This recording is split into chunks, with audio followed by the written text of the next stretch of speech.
title, the World Championship. He's got it, great shot. And hits the jack and changes everything dramatically. Cracking ball. She's got the weight, she's got the line. Here. He's hit it. She has won the gold medal in a pulsating final.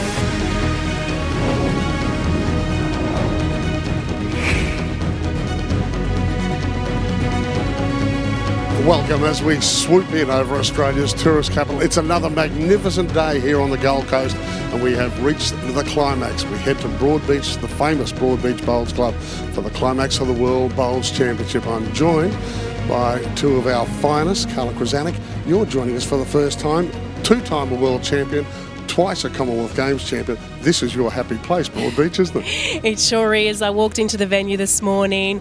The grandstands are up, the signage is up. I had goosebumps just thinking about the excited butterfly feeling you get on that final day. So I'm super excited for these players today. And of course, the women's pairs final, Malta v Malaysia. A little bit of an upset there, I think. Yeah, what I like about both teams and the ladies' pairs there, they've had to do it the hard way. They've beaten the big teams, so they really deserve their spot here today, Pat. And that's going to be a great game as well. Hard to pick, but we're hoping both teams really take it all the way and be a close game. We've had the screen rolled. Women's pairs out now. Malta v Malaysia. A little bit of a surprise, as I said at the top of the show. It's going to be so quick now, Pat. I'm interested to see them roll it because it's rolling perfect. You know, it's really good out there. Maybe just to, flatten down a bit of footwear, that's all. But as we see here, what a great match it's going to be. Local heroes, could we say, Carla? Because they have played Queensland juniors, lived in Queensland, and the Rixon's up against the Malaysians. So, yeah, what a big match it'll be. You know, Carla, I was going to... But you've probably read the story, but when they were kids, and they started at a very young age, the Rixon sisters, they didn't tell their schoolmates they were lawn bowlers. Then they won a medal at the Commonwealth Games and said, oh, why not? Tell the world. Tell the world, and absolutely, so they should. And that's the thing, a few of us have grown up at times and felt that we can't tell people about how great bowls is, but it's great to see that so many young people can play bowls, and here they are, young 20s, and they're on the world stage playing awesome. Yeah, well, I just wanted to quickly point out, as we get to a break and get set up for this women's pairs final, all of them in their 20s. That's awesome, isn't it? Well, that's when Carla did all her best work, and Carla's still so young, winning all those gold medals as a 20-year-old, and that's what these four players in this pairs match are looking to do. They want to come away, try and claim that world title early years, and that'll breed good confidence and keep them in the game for many years to come. 44 countries here at this event. We have two remaining in the women's pairs, and we're about to see them go head-to-head for a gold medal right after this.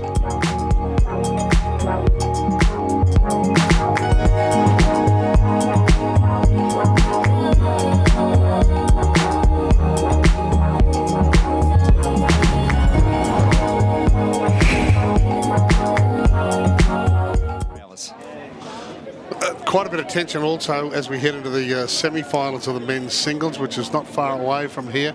The women rolling up now, just getting ready.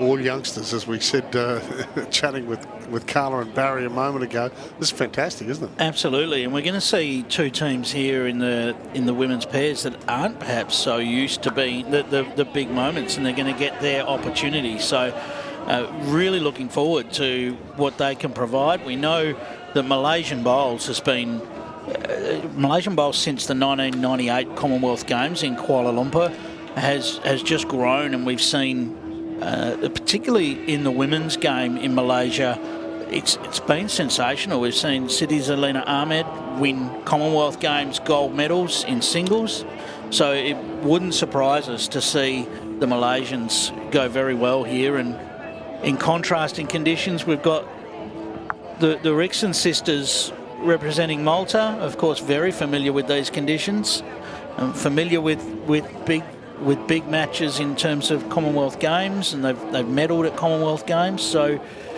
it really is exciting to see what they can produce. The other thing is going on not far away is these semi-finals of the men's singles. As I said, we've got Gary Kelly, Ireland, against Australia's Aaron Wilson. We've got Ian McLean, Scotland, against Ryan Bester in Canada. As far as our singles players, that's pretty much as good as it gets, isn't it? Yeah, the crowd's going to have a decision to make here because they're going to be very interested in those results as well. So it's going to be interesting to see what the mix becomes, because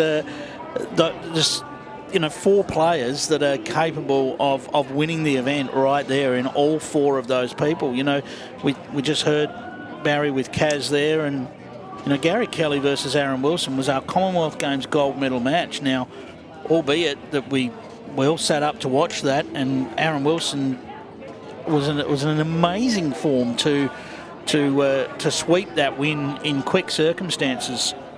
But Ryan Best has been there and done that all before. He knows these conditions like the back of his hand. It's his home club.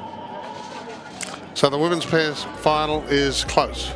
Again, for the uninitiated, we've got 18 ends this time. We've got 3 bowls each. It'll stretch over a few hours as well. It's been fantastic so far. We'll keep an eye on those singles coming close by. But gold medals are up for grabs, and we will decide them very shortly. Stay with us. We'll be back in just a moment.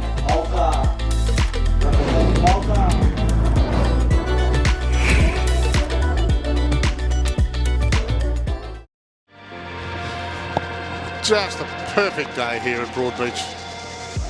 As we just about in afternoon time. It was a lengthy affair this morning. The men's fours, as we expected it would be.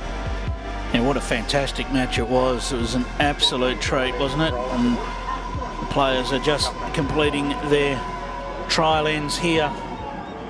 Trial ends a good opportunity to settle into the conditions, Carla. I think sometimes when you have games where you don't get that opportunity and you just got to go straight in, it can feel a bit weird. Whereas these, as much as the bowls are handy to play, it's almost just settling into the atmosphere, isn't it? It is. It just gives you a little chance to settle those nerves.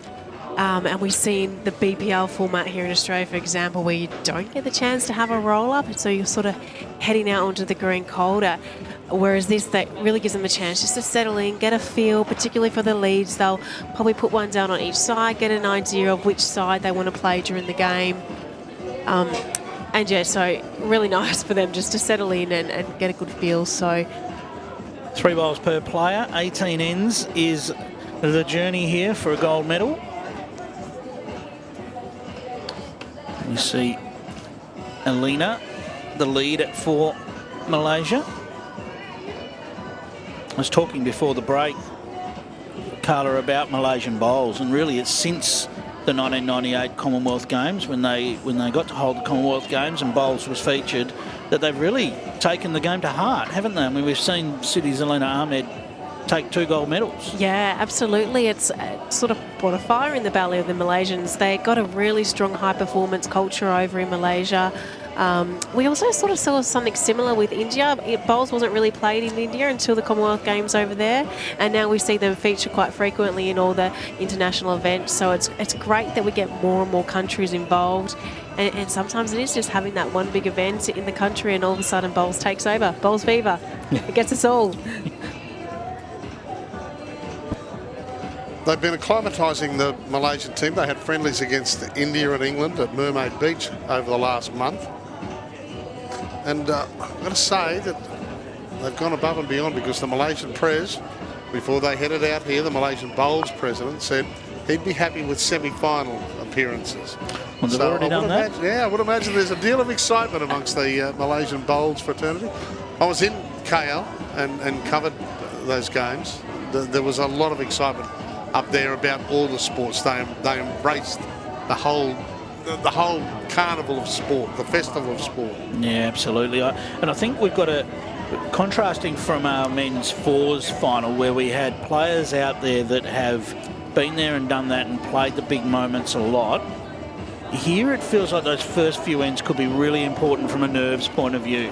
Yeah, absolutely. This is the first big final for all 4 of these players out here. So absolutely they've got nerves, and absolutely the 8 players and the men would have had nerves as well. But the more times you do it, the more ways you learn to control those nerves. So, I wouldn't be surprised if they did have a few loose ones in the first couple of ends. They might surprise us also and just absolutely nail the jack.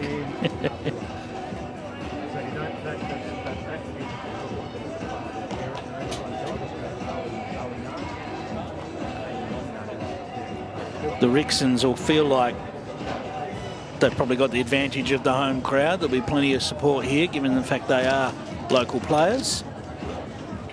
Yeah, I think there'll definitely be quite a few locals who know both of these girls. And they've played a lot of games on this green, so this is not an unfamiliar surface for them. they probably had a few more opportunities to play in live streamed games than perhaps the Malaysian players. It's quite common for a lot of events to be live streamed over here in Australia, so they would have played under the cameras before. Support crew enjoying the music as they get ready for the match, and I do love the fact that the red bowls are with the red shirts in this one as well. So if you are, we're getting ready to watch, the red bowls are with the red team, so makes it that little bit easier as well. That's been a great innovation at this World Bowls, of course, is matching up the bowls for each team, so it makes it a much easier watch for everyone at home. You can make out red versus blues much easier than trying to make out some of the multicolours these days. Just ticked over midday local time, and if you're just joining us here, you've missed an Australian gold, but we will show you a few highlights here as we're waiting for this women's pairs final to start. There they go. 3 of the members of the 4 had already won gold at these titles, and it was just a wonderful performance against a hot competition in Scotland. Yeah, it certainly was. I mean, there's so many big bowls played in that match, Carla, and little edges either way made a massive difference. And Alex Marshall's last bowl there, we weren't sure whether that was good enough for a shot. It did just roll back and looked for a second like he might have drawn the shot for the extra end, but the Aussies were very confident they had it, so... I loved at the end there, you could feel the respect. You could just feel the respect, the fact that both teams gave each other a hug, realised they just put on a fantastic show. There has to be a winner and a loser, but you could just feel the respect for each other. Yeah, absolutely. It was great to see them all giving each other a cuddle at the end, a bit of a man cuddle, which is nice to see. And I mentioned it earlier, it was great. The crowd all gave Scotland a standing ovation. They're obviously disappointed. You, of course, want to go home with the gold medal, but they should be super proud of their performance. It was an absolutely smacking game. Now, these two teams with their pathways through, Malta are plus 93 for the tournament so far. And they have beaten both the Commonwealth Games pairs finalists. Yeah. So do not underestimate what we're going to see from Malta here. And of course Malaysia plus 71.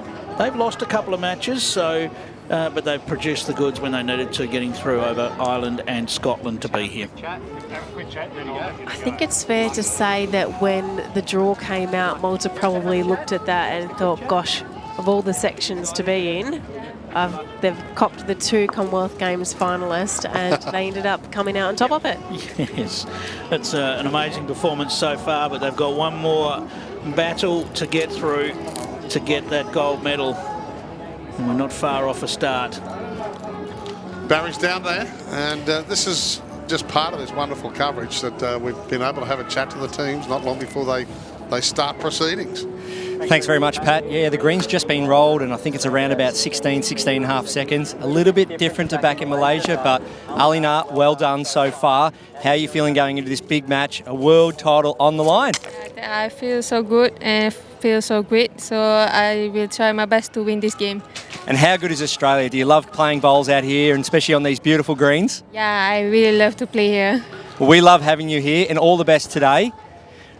Rebecca, how are you feeling? You're pretty much a local. You've grown up in the area, you know these conditions. How are you feeling going into this big match with your sister? Feel very privileged to be playing with my sister today. I'm very confident we're going in this wanting to win this game for Malta. My background is Maltese, and just very proud to do this for my nana and nana who have done a lot for me and my family. And yeah, we're just going to try our absolute hardest to win this game for Malta. Well, good luck to all of you, all players only in their 20s, so much ahead of you, but good luck in this world title pairs match here at the Broadbeach Bowls Club. Thank you. Thank you so much. Oh, that's great stuff. Inside, literally just before they pulled the trigger. It's great, isn't it? Didn't sense a lot of nerves there either. They're both talking nice and confidently, and you can see that both players thrilled to get this opportunity, and we are underway.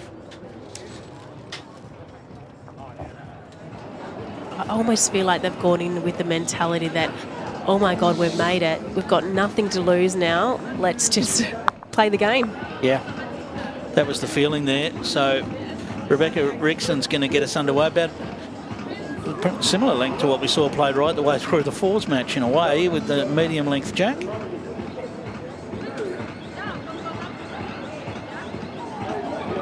Malta, their pathway to the final was a win over Norfolk Island in the quarterfinals. Of course, that's Carmen Anderson playing for Norfolk Island. Always difficult to beat. They did that 20 shots to 9. And in the semi-final, Amy Farrow and Sophie Tolchard, 20 shots to 7 in favour of the Maltese. So fantastic performances coming in.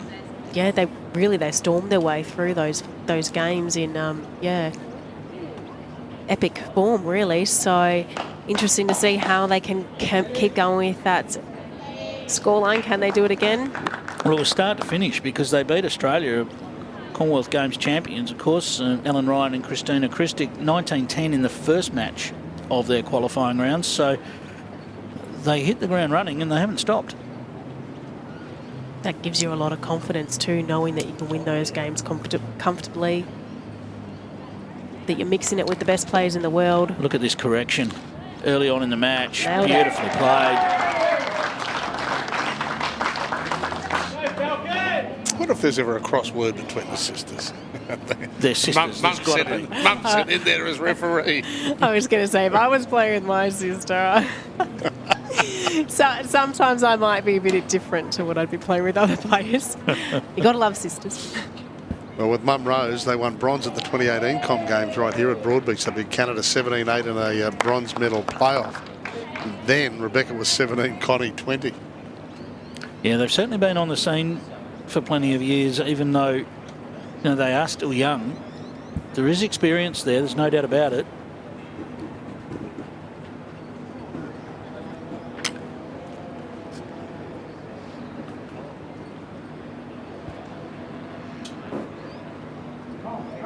Just looking to get all the way there now. It'll run home nicely. Another good bowl there from Rebecca. Perfectly weighted, just drifted away. Now a slight correction to make here for Aleena.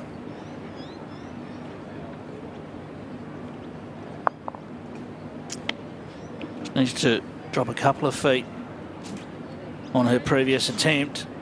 It's a good line. Looks like I'm just going to go on the outside of Rebecca's bowl.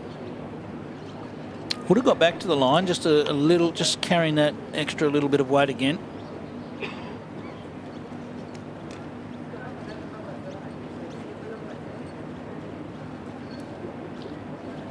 And Connie heads up and we'll see her first attempt in this match.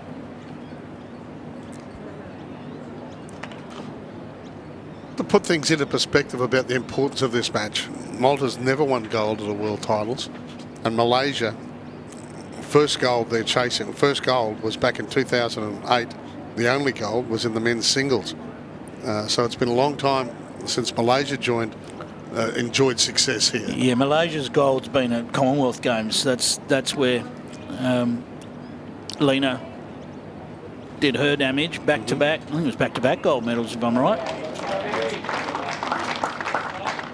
Yeah, you're correct, Clive. That's right. Back-to-back for Aleena.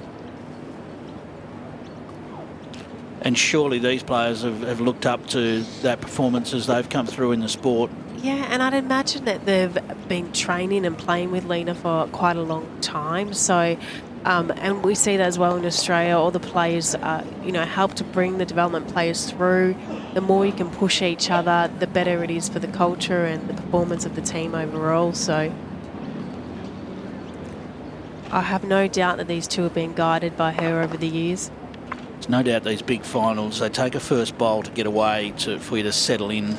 That's where the roll-up's handy as well. Now, what has Nabilah got here? First bowl of the match. She doesn't need a couple to set in. That's a great shot. Cuts it down. Just the one down now.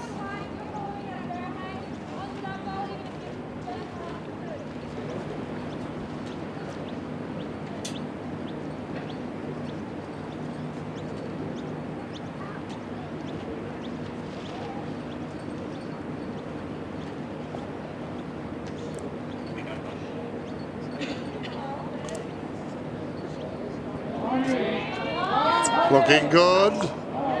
Great effort by Connie. She's looking to sit that right through. It has hung around though.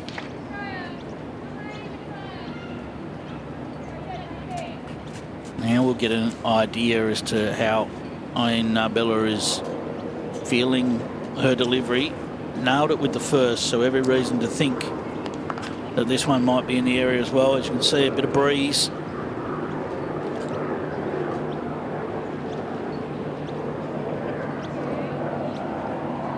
Well, that's certainly very handy. It's giving her a couple seconds now.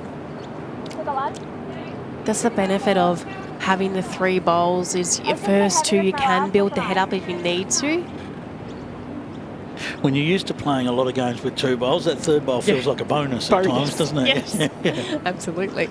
Well, I've got 3. I'll have one little run with the first or something like that. It does. It gives you that little 1 bowl you can have that bit of an experiment with. Well, Connie's just going to come up a little bit short here, so there now are options available here for Malaysia. Land that bowl, trail the jack. There's every reason to reach here for Malaysia.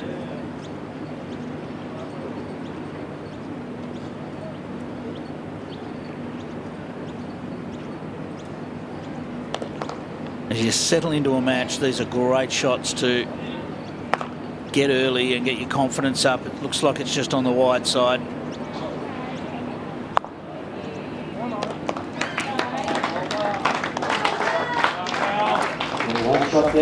First strike to Malta in this women's pairs final here at the World Championships. We're at Broadbeach Bowls Club. And it's a pristine day here on the Gold Coast. We're here for Drink Wise. You won't miss a moment if you drink wise.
Colourful sight, isn't it? And just about every square centimetre has been used over the last 2 weeks here, as we got through around 1,250 matches, and we reached the final match of the women's pairs now. It's Malta v Malaysia. Aleena Nawawi and Nabilah Tarmizi with the blue bowls. The red belong to the Rixon sisters, Rebecca and Connie. Yes, and Rebecca's done well with her first 2 bowls, just held wide with her last, but she'll be very happy with those first 2 bowls. And Malta first to score there, grabbing a 1 on the first end. We've seen Rebecca compete in champion events and things like that as well, Carla, right here at Broadbeach. Yeah, absolutely. I know we've sort of said that they're new to this stage, but really these girls have been playing in national events in Australia for a very, very long time. They played in the Commonwealth Games, won a bronze medal back in 2018. So they actually have a lot of experience on this stage, and particularly on these greens right here. Well, they were selected for Queensland 8 years ago. So, in context of their age, Rebecca's 22, Connie 26. They were babies, relative, weren't they, in bowls terms? Yeah, that's the great thing that the under-18 programs and things like that we have in the sport allow for, players to get a lot of experience early in their careers. And then it translates, look what it's translated into. Well, both of you still heavily involved in the sport. I mean, what did the pandemic do? I know I hark back occasionally to golf, but I know that golf really thrived as people were just desperate to get out and do something after being cooped up for so long. How did it go for bowls? I think bowls was very much the same. The break, I think for the international players, the break was actually good for them. There's a lot of events after each other, so it gave them that hunger where you could finally get back on the green to be competing again. And I just think in general for bowls clubs, people just wanted to be back and with other people, and so the second we could get back to the club, everyone was there. I think also with less travel opportunities, people stayed home and they did venture out amongst their community once they could, and took advantage of that opportunity. So we've certainly, from a social game perspective, numbers were massive once things relaxed a little and people were able to get out there and not necessarily even compete, but just have a roll of some bowls and enjoy themselves again. As we mentioned, they're wearing the colours of Malta, but the Rixon sisters, Rebecca and Connie, are very, very well known here. They're born around that Sunshine Coast, Nambour area of Queensland, represented Queensland, as I said, 8 years ago. And Barry, you're quite familiar with their story. Yeah, thanks, Pat. Yeah, it's an interesting one. There was a rule put in place about 10 years ago that if you're currently representing another country, you cannot represent your state. So as the rule sits at the moment, for instance, a Gary Kelly can't represent New South Wales even though he resides there. Ali Forsyth resides in Victoria, can't represent Victoria. So while you still declare to play for another country and you reside in Australia, the rules just don't allow you to play actual state bowls, hence the reason the Rixon sisters don't currently play in the Queensland Open side. As much as I'm sure they'd love to play in there and the Queenslanders would love to have them, that's just the current rule to allow the home-based Australian players to be able to still represent their state and not have a spot taken from them. Okay, that clears that up. The Mum Rose. Great effort here from Malaysia. Oh, nudged the jack, but just unable to get it moving. Fantastic effort from Nabilah.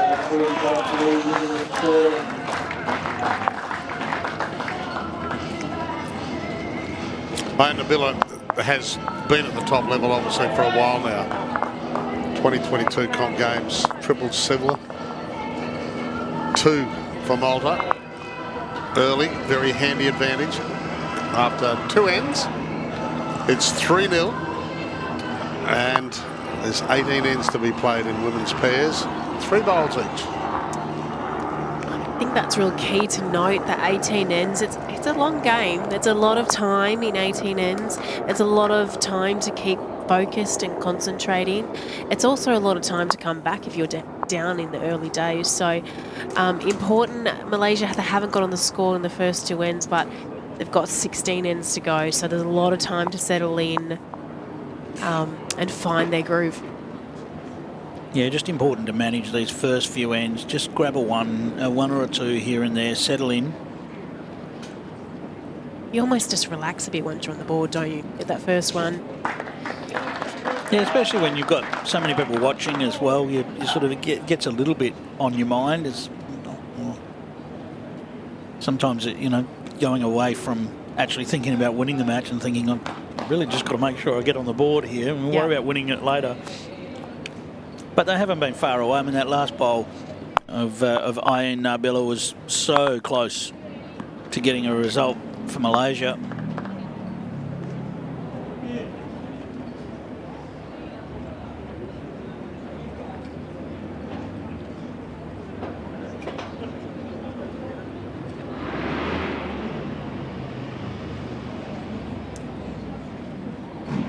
Rebecca just looking to drop 2 or 3 foot of weight. Well, she did that in this direction last time. She's done a pretty good job of it again.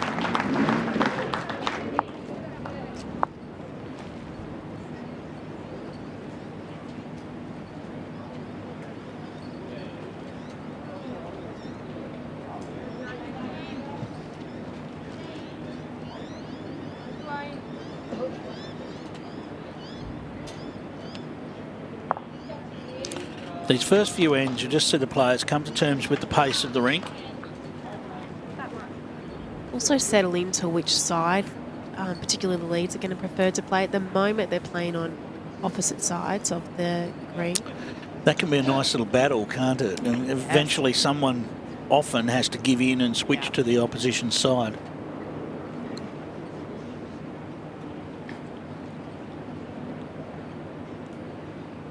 I think there's also the opportunity there, Carla, is you've really got to watch what the opposition's doing on the other side, because if they are nailing it, sort of think to yourself, well, maybe that is an easier side of the rink. Maybe I will have a look out there. Whereas if they're finding it hard to find, well, there's no need for you to switch. Yeah, stick to what you know. Yeah, you're absolutely right. And the first few ends is really where you're sort of concentrating on, as a lead, you're concentrating on what the other lead is doing and trying to work out. Because you don't want to get 3/4 of the way through the game and then realise, oh, I probably should have played the other hand.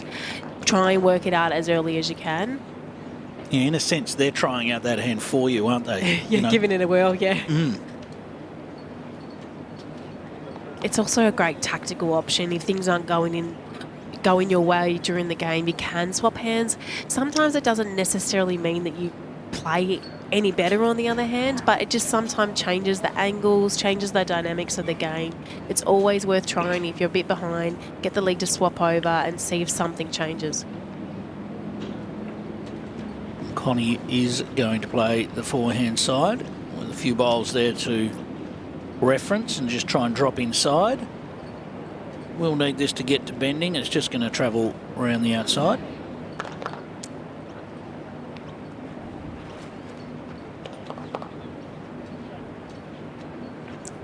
And Nabilah now to try and nail this one for Malaysia.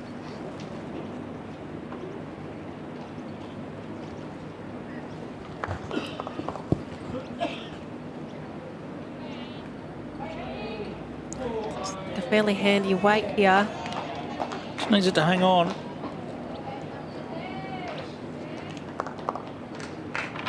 That'll still be 1 to Malta.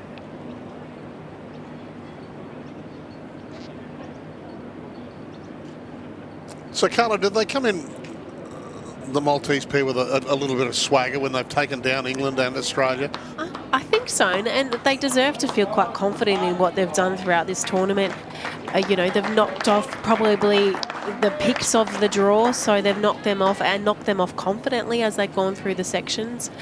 So I think they come into this game with quite a bit of confidence, and they deserve to after the performance they've put down so far. When you look at it, I mean, a mark to their confidence is they actually lost to England in their qualifying rounds 13-17, but then beat them 20 shots to 7 in the semi-final. That's a very nice bounce back. It has to give you confidence against the best that are going around, if we take the recent Commonwealth Games as a guide. And it's also a reminder, isn't it, that every game's a new game. We see so often, when you see sets play formats, you see somebody win the first set by heaps and then lose the second set. Any time to recoup, restart, it's a new game, so anything can happen in bowls.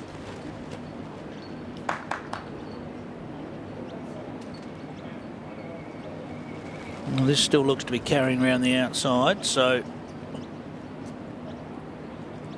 it is a left to Malaysia to have the final impact on this end. You'd think a backhand shot looking to land on the Malta shot bowl. A little nudge of the jack could make 2 or 3.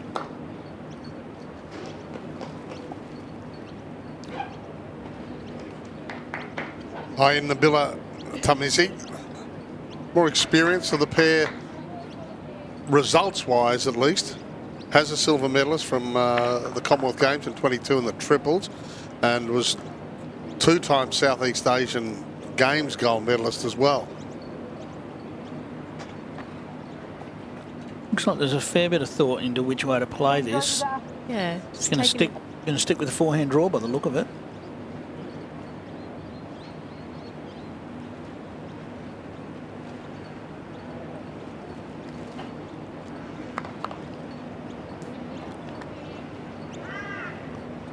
She's gone where she's been playing. She's not far away here.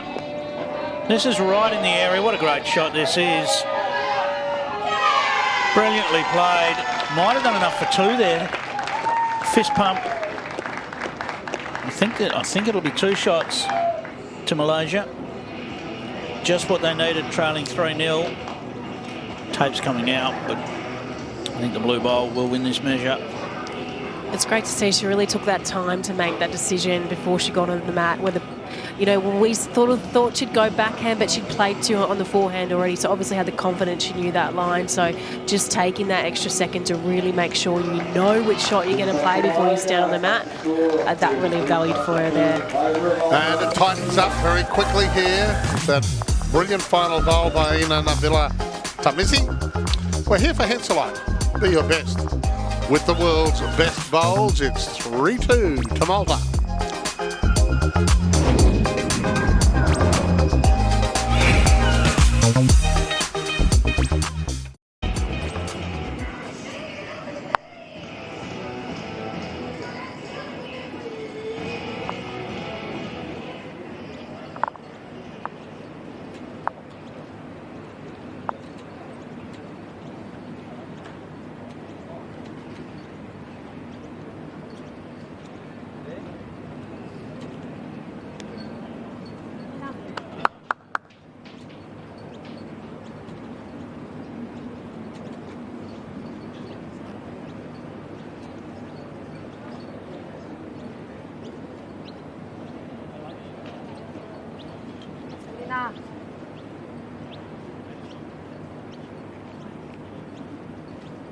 Ganti jalan. Panjang baik. Tepi baik. Sabar.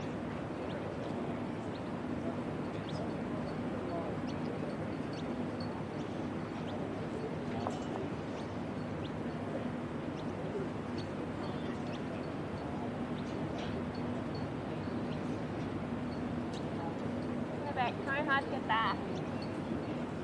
Wait, pretty handy. Hit that. Ganti jalan ni.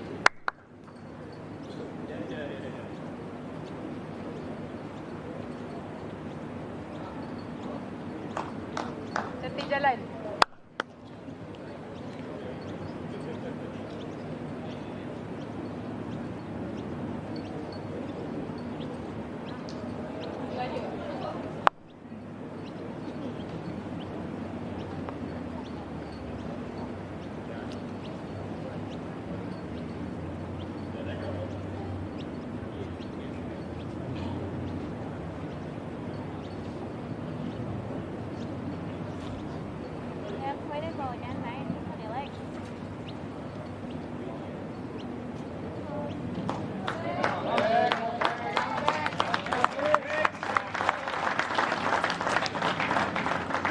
Tadi jalan cantik.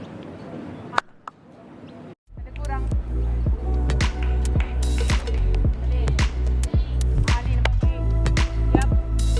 Beautiful conditions here today. There's barely been a cloud in the sky since we first arrived at Broadbeach Bowls Club at around about 7 o'clock this morning.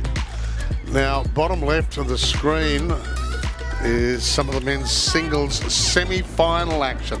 Yep, They'll be part of the last day tomorrow. Yeah, Gareth Kelly from Ireland taking on Aaron Wilson there from Australia. They're pretty much just got underway, so we'll keep you up. We'll keep you up to date with some scores as those matches progress. We've also got Ian McLean over there taking on Ryan Bester. They are playing for a spot in the gold medal match for the men's singles, which of course we will bring to you tomorrow. For the best? Oh, four of the best, undoubtedly.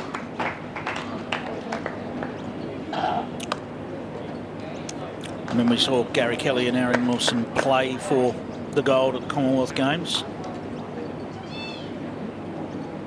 just last year in Birmingham. Ian McLean might well have been a semi-finalist there too. So, and Ryan Bester, well, we've seen him medal in many of the Commonwealth Games and World Championships, so certainly never far away, and at least we're far enough away that if he hits one of those jacks, we're not getting hit by one of those, so pretty safe here. Safety first, absolutely. Well, Malaysia got what they needed, didn't they? They got the 2 shots they needed to get their score moving, and they've capitalised nicely here as we add another. Beautifully played. Probably the longest end we've seen in the match so far. Gotta sit on that one. Almost ditch to ditch, just short of ditch to ditch. Yeah, I think that probably was their tactic going in, that they wanted to play longer. Traditionally, we do find that the Malaysian ladies like to play the ditch-to-ditch length. I've definitely noticed over the years playing against them that's their preferred option, so it didn't surprise me when they went for a longer length end. And both Aleena and Nabilah both managed to put one right on it at the moment, so Malta looking to build things up so they can play a shot here. Connie Rixon. It's actually quite nicely set up for Malaysia at the moment, with that bowl sitting on the front of the jack now. Just guards against an accurate draw shot. Tough to get round and nail, although possible. And for Nabilah here, doesn't want to move that bowl off the front of the jack. You know, it's nicely set up for them right now, so even if you just drifts behind, it's a helpful bowl for them. Needs to sit on something. She's gone in the drink. You can get both of them. All right, go both bowls is the call. So we're going to say some weight. Sorry. Yeah, this way. Even if you get the jack in the pit, we've got 2 back here. Sometimes it's nice to get one out early too. Loosen up the arms.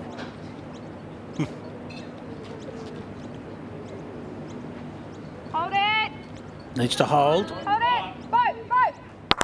Bang, out they go. Brilliantly played.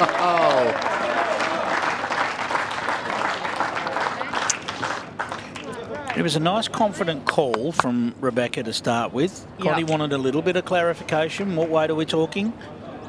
Communication was great, and bang, bang, out they go. Lost one of theirs, but that's all good. 1 shot to Malta at the moment. Yes, Rebecca barking the directions and Connie following her sister's lead. You're 40 metres away. That communication's really important, and it's really important that it's confident, because what you do translate down the other end to start with is your body language. So if you can be nice and positive in the calling of the head, it translates that positives straight down to your player at the other end of the rink. Yeah, you're absolutely right, Clive. It just sort of lifts the team knowing that you've got confidence in each other. This looks like a pretty She's cool all over this, isn't reply. she? Oh, just on the outside of the jack, and it rolls too far. Gee, I thought that was better than that, but it just shows you when we get to that T end. Couple extra rolls out of the bowl, doesn't it? It's had a lot of wear down there, lots of people standing around. Maps have tended to be in that spot. Yeah, when you do get the slightly longer length, that can come into it. Last bowl of this end. Connie Rixon.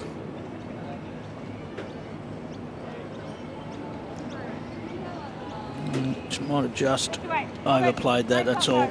But the runner was accurate, and that's what did the damage. 1 to Malta. To the Rixon sisters, and they lead 4-2 after 4 ends. This to be contested over 18 ends.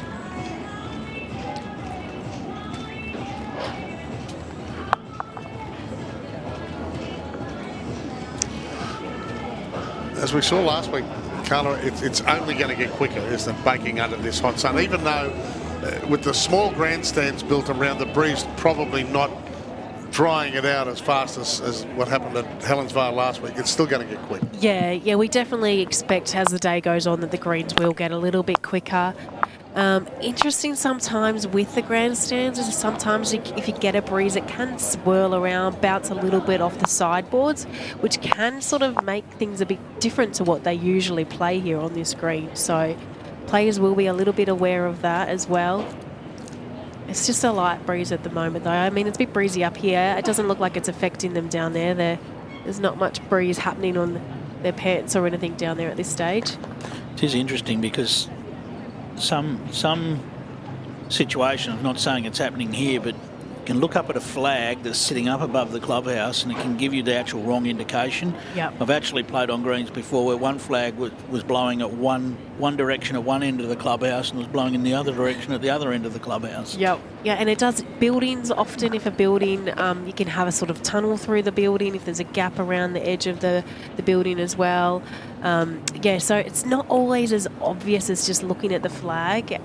Sometimes you'll often see players, sometimes they hold their rag so that they're actually getting a little bit of an idea. If you dangle your rag where you're standing, that gives you a bit more of a closer indication of what the wind's doing right where you are. You can't really do the footy trick of throwing up a piece of grass because the grass is a bit short to do that with. I haven't seen that yet.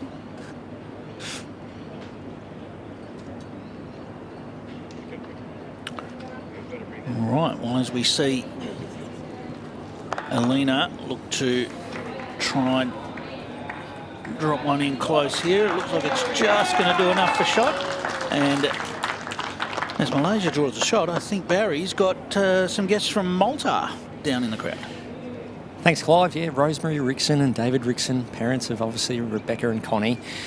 Rosemary, Commonwealth Games 2018, what an experience that was. Let's go there. How was that, and how have you just enjoyed seeing the girls grow from there?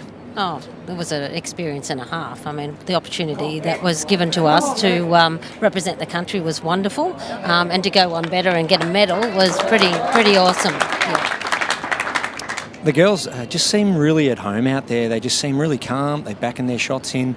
Is that something you work with them on in training, just about being confident and backing themselves in? Look, they have got to an age now where, they're fairly competitive.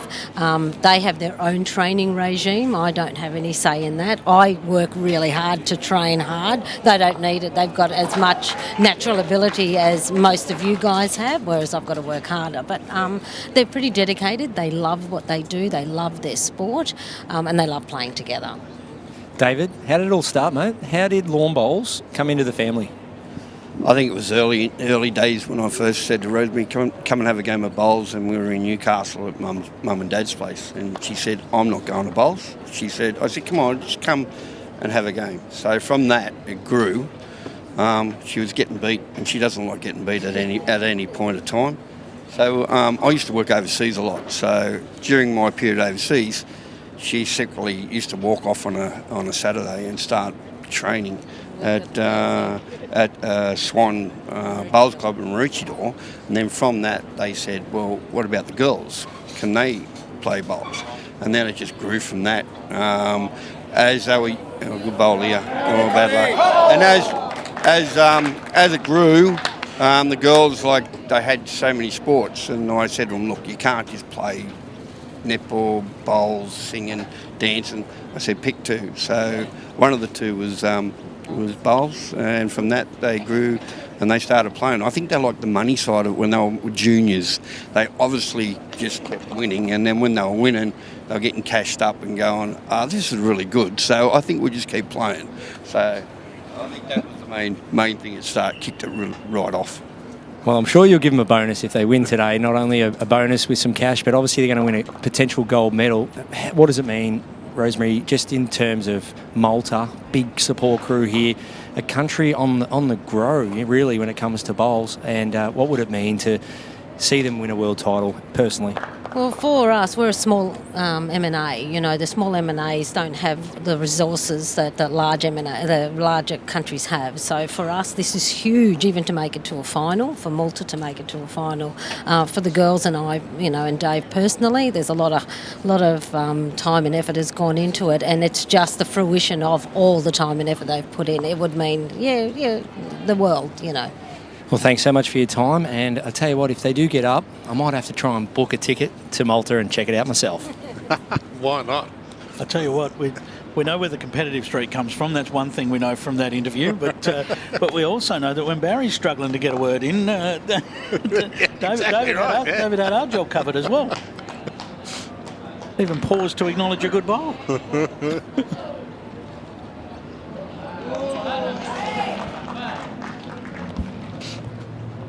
Quite a handy home there, just sitting in amongst the red bowls.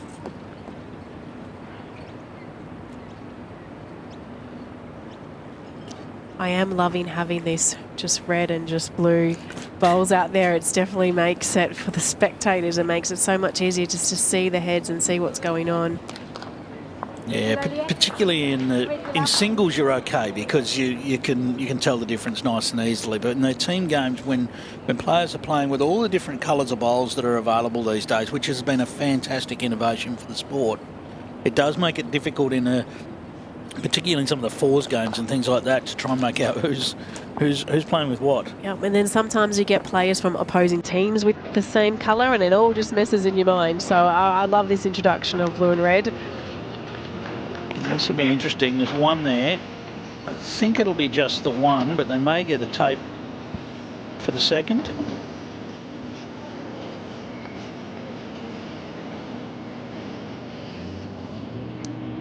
If there's any game in your life you want to make sure you get it right, it's this one. So yeah, measure everything.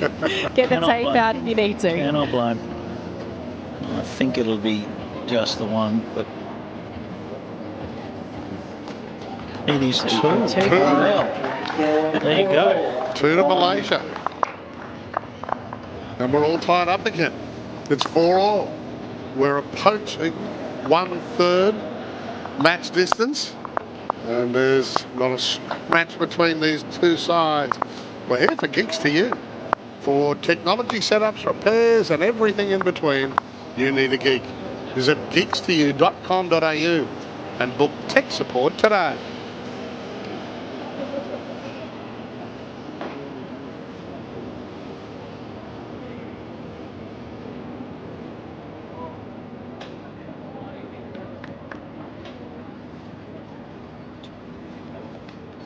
So Malaysia's rolled just a medium length end this time. In comparison to last time, they rolled almost ditch to ditch, so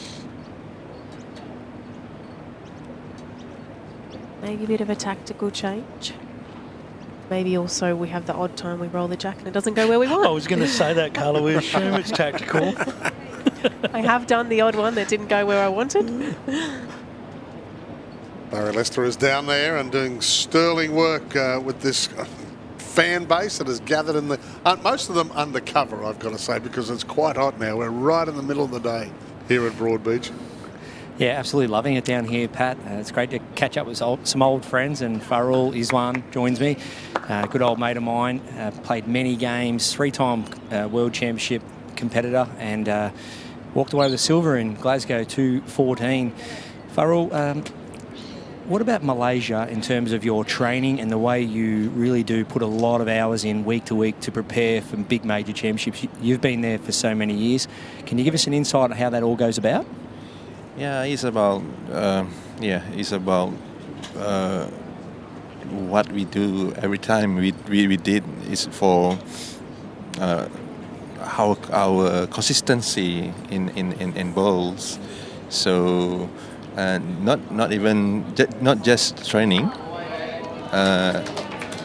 During the game as well, we need to saw all the head every time we play. And you've been around the world, you've played everywhere basically yourself. Do you try to pass on as much knowledge as you've learned in the game to the younger ones coming through? Yes. This sport is so exciting. it's good for the kids when they start from young age. I think they can, like me, I can go around the world. So with the sport, so yeah.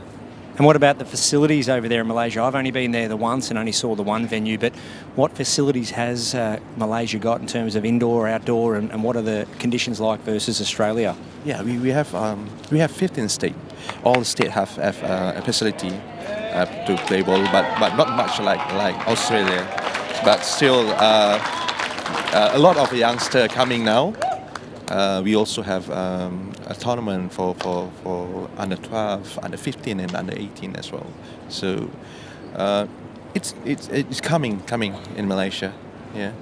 Well, boy, thank you so much for your time, mate. Always good to catch up. Good luck for the rest of this game, and thank you for your time and giving us an insight on not only the preparation but also the facilities over in Malaysia. Well, it's reaping benefits, obviously, already. I mean, they've got 2 through to the final, and neither are 30 years of age yet. Yeah, I think you mentioned an under-12 competition as well, which how exciting is that to be getting kids into bowls really, really early, even if they don't take it up straight away. Sometimes it's just planting the seed in their mind that bowls is a sport that they could enjoy later on in life. They might come back to it later when they're a bit older, but I think the more people we get to have a go at our sport, the more likely when they pass a club one day they'll just walk in and sign up. I think the other beauty of that is clearly there's a friendship there with Barry and the Malaysian crew, and that's something that has evolved through the sport as well, which is fantastic. Yeah, you do. You really get the chance to make friends all over the world, and I'm a bit biased, but I think all bowlers are the nicest sports players ever. I think we're just great. It is great when you make friends all over the world, and you know if you visit Malaysia, you got someone's house you can go stay at. Shot here from Connie. Adds another one there for Malta. It's 4 shots apiece, so these next few ends are going to be crucial. We talked about the first few ends just forming the base. At the end of this end will be 1/3 of the way to a gold medal.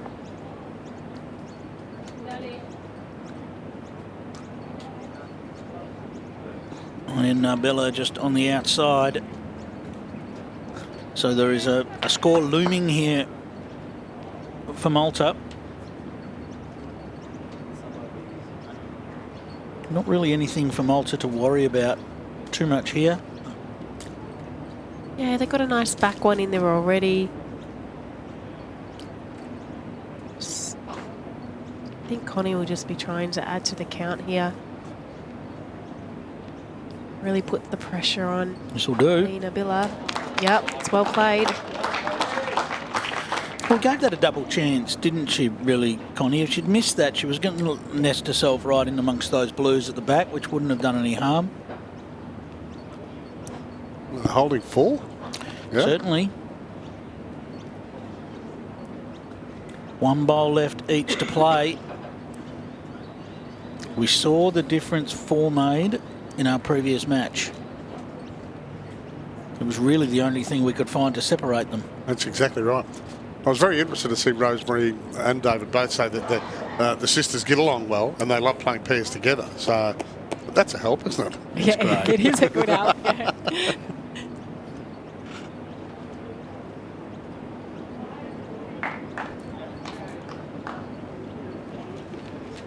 Now, there's still room there. I really think this is just a draw shot. Just picking which hand you're the most confident on. Pick your favourite, draw as close as you can. Just about having faith in your delivery here. All that practice we just heard about, will it come to fruition here? The line's good. The weight's a lot better as well. She just needs to sit on something. Well, she has. It's helped a lot. She's cut it back to just 1. 1 and a look, probably, but the signal was 1. But gee, you'd have to think that one at 5 o'clock's in the mix.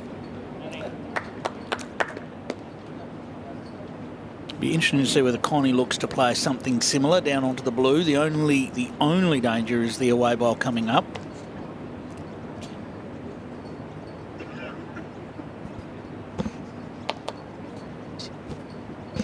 That's where she's going.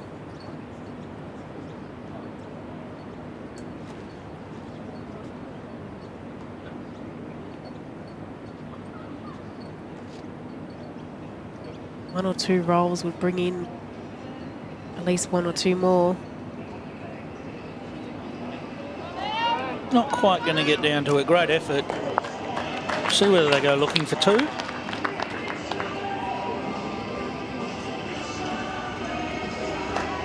Nope. Had a good look. So we can't win that. We'll just take the one. Happy with the one for Malta. They lead 5-4. We're at 1/3 distance in the gold medal match in the women's pairs here at the World Bowls Championship. The venue is Broadbeach on the fabulous Gold Coast.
We're back at Broadbeach under crystal clear skies here on the Gold Coast, and we're right in the thick of this gold medal match between Malta and Malaysia in the women's pairs.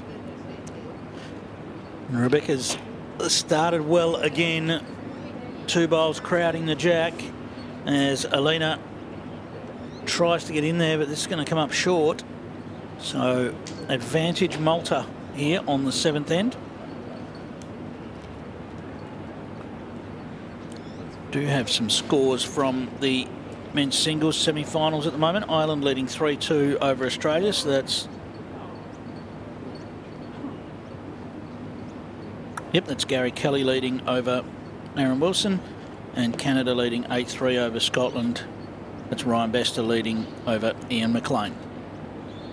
Of course, those matches are first to 21. I'm going to ask you a question without notice, Carla. Why do we play to shots up in singles and ends in other formats? That is such a good question, Clive.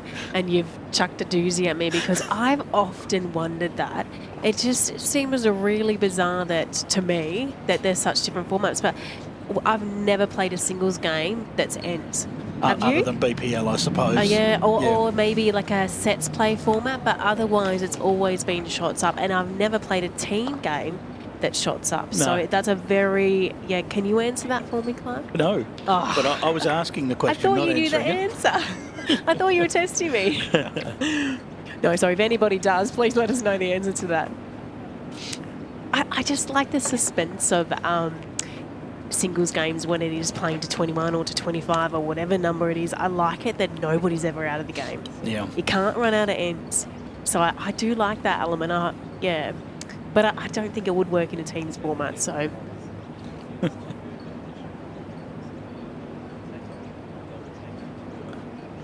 All right, well, we can't answer that. Maybe Barry Lester can answer that for us. Barry, you got any thoughts? Everything. I'm still confused why we play the game differently all around the world, so let alone why we don't play singles or team events the same. Yeah, it's a little bit of I guess I'm a little bit frustrated at times that the game's not played the exact same way all around the country. 21 up singles, 25 up singles and so on, so I'm not quite sure why we do that. It'd be great to see continuity across the country. As opposed to a lot of other sports. But while I got you guys, I just want to touch on Malaysian skipper here using size 4 bowls. I looked at the last couple of deliveries of the previous end and just noticed that how big that bowl is. So to see a size 4 for a female, not very common, and absolutely smooth, beautiful release, all 4 players. And as we see here, as she just approaches the mat, you can see size 4 bowl, and I think Carla might use a 2 or 3. I know Aaron Wilson uses a smaller bowl for a male, but commonly you'll see females with a 2 or probably a 3. And as we're seeing here, just a beautiful, smooth release. All 4 players well trained, and for these quick greens and so much touch play involved, getting the bowl away smooth is so important. It's not going to get past those front ones. It's great insight from Barry, and they're the only, those things you can really pick up when you're down there alongside the rink. Well, I think it's safe to say if I had to use a size 4 bowl, I'd probably have to use it 2 hands to try and hang on to it.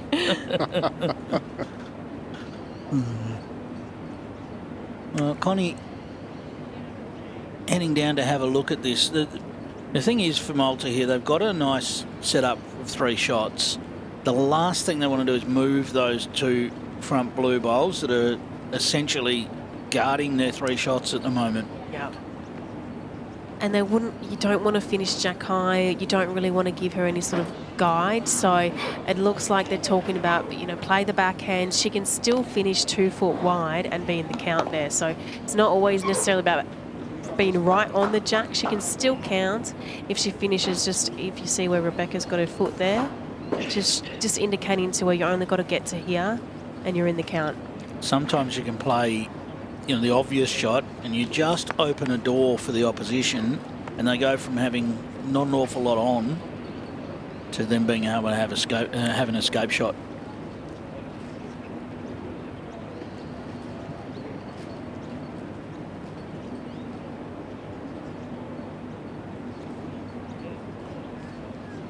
Backhand it is. Is it going to drop in enough? It's trying, but it's just going to run a little too far.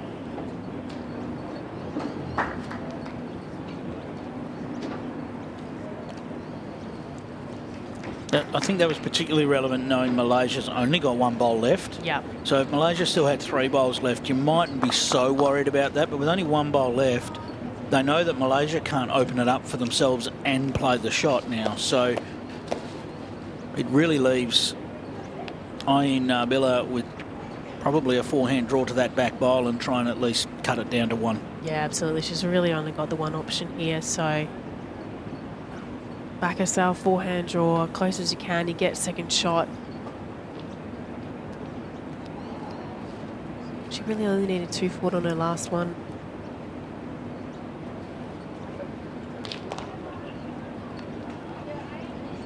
Little clap from Aleena. She's interested in this one. Yeah, well, the line certainly has it in the area here, Carla.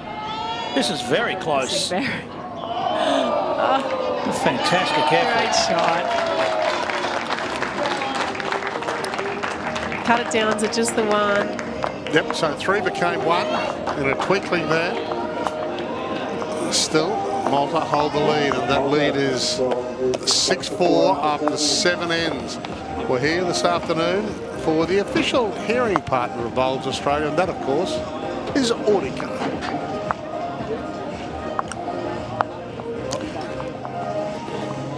Ryan Bester has his foot to the floor in the men's singles semi-finals, leading 11-3 over Ian McLean.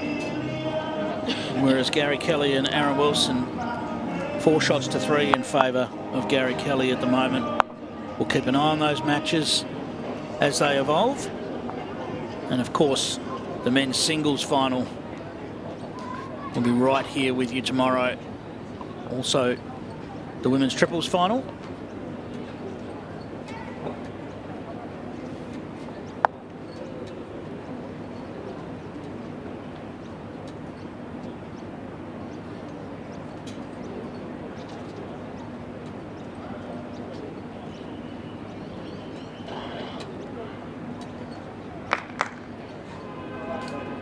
Pretty good opener here by Rebecca. Keep rolling in. I'm sure there'll be plenty of emotion around tomorrow as well, Carla, with Lindsay Clark in her final appearance for the Jackaroos. Yeah, absolutely. And to be honest, I don't think that's actually going to be on her mind too much. I think she'll be well aware that the main focus is playing off for the gold, but how perfect to be playing off for gold in your last game for Australia. That just sets the scene for a great story for her. And yeah, she's just been such a great player for Australia for such a long time, and she's still got so much to offer to the team. She's heavily involved in the coaching, particularly development players up here in Queensland, and we're going to continue to enjoy her wealth of knowledge in bowls for a very long time to come. And she'll still be competing around town, so we're still going to have trouble beating her. Absolutely. Another one of the great people in the sport that we referred to earlier.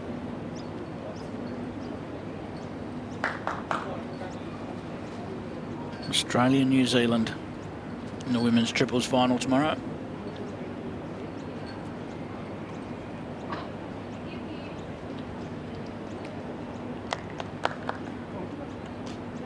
We love an Australia-New Zealand clash, don't we? Mm-hmm. We've had Australia-England already in the Ashes battle last week.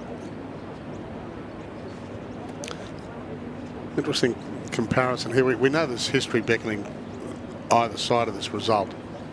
Malaysia have a gold at the Worlds, but that belongs in the men's singles, so their women's team is chasing their first ever gold at this World Championship level. And of course, Malta has never won gold at a world titles. The other interesting comparison, population-wise, about 35 million in Malaysia, not quite 600,000 in Malta.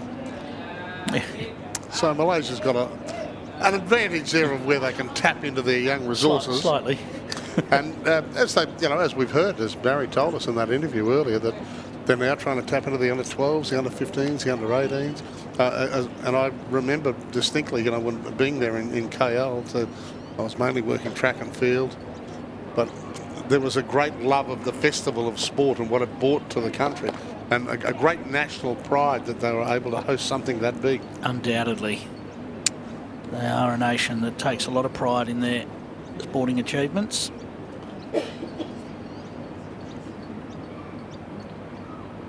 But right now it's the Rixon sisters with the upper hand in the race for gold here in the women's pairs.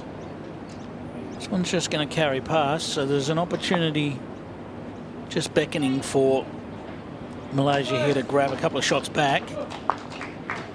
You see, love the colour. Don't you love the colours of the Malaysian gear? They look amazing.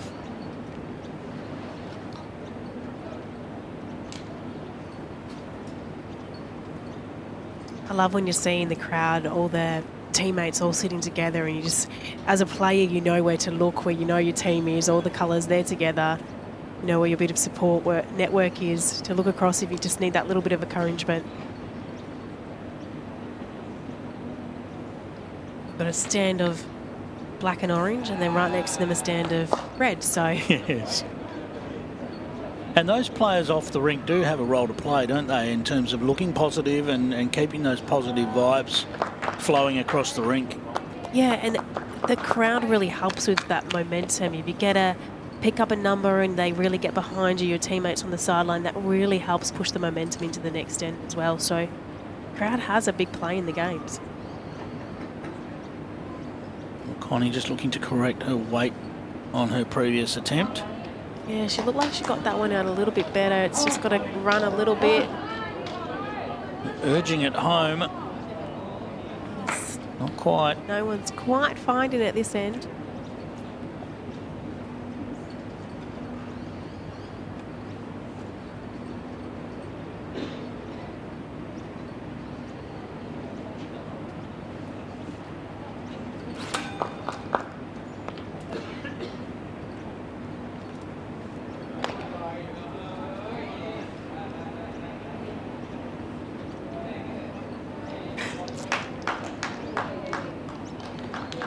Well, Malaysia's still holding at least one. It could be anywhere up to, I think that last one might count, but it's looks like it's snuck in for two. Interesting, Malaysia has not won an end in this direction, so... There is room for Connie here. She's just really just focused on just passing that last one. She's only really got to get past it. Just needs it to pull up now.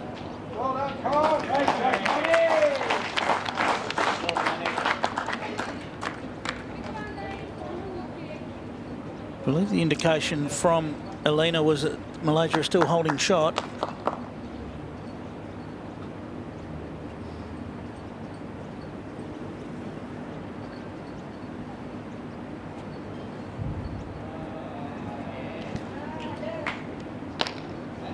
Well, immediately looking for it to slow down.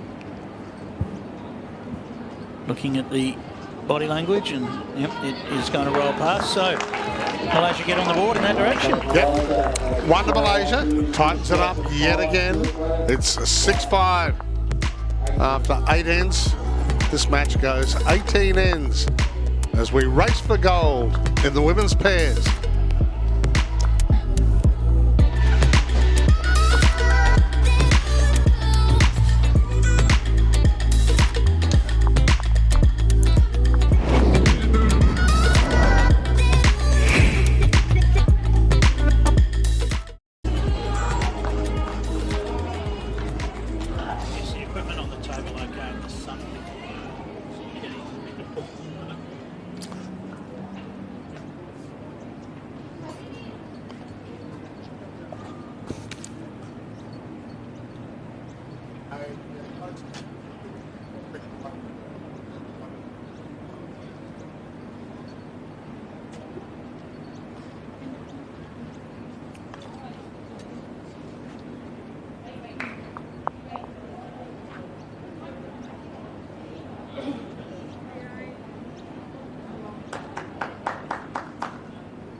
Is that the 20?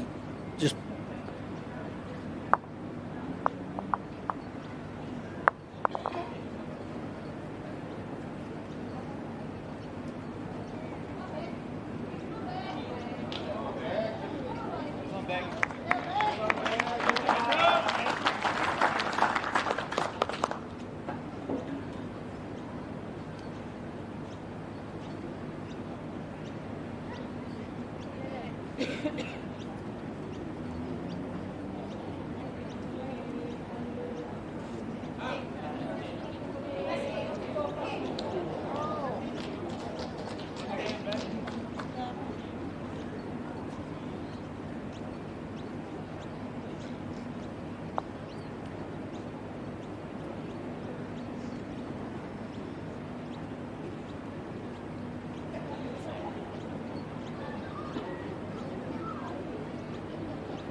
Well, we're back.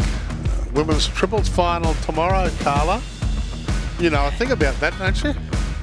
Yes, a very nice memory seeing that. It's hard to believe that was 7 years ago, hey? But lots happened since then. So, yeah, good day, that one.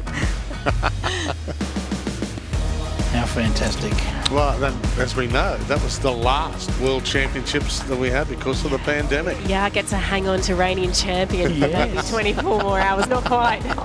I'll enjoy it. I think, well, Karen was going through that last week with the women's singles final. Yeah, we got a few more years out of the reigning champs than we thought we would. So I think that sort of added to even more of the excitement at this World Championships. It's been such a long wait to get back. So, yeah, all the players obviously busting to get back to a to win a world title, to be here, to be competing against all the countries. 7 years, it's a long time.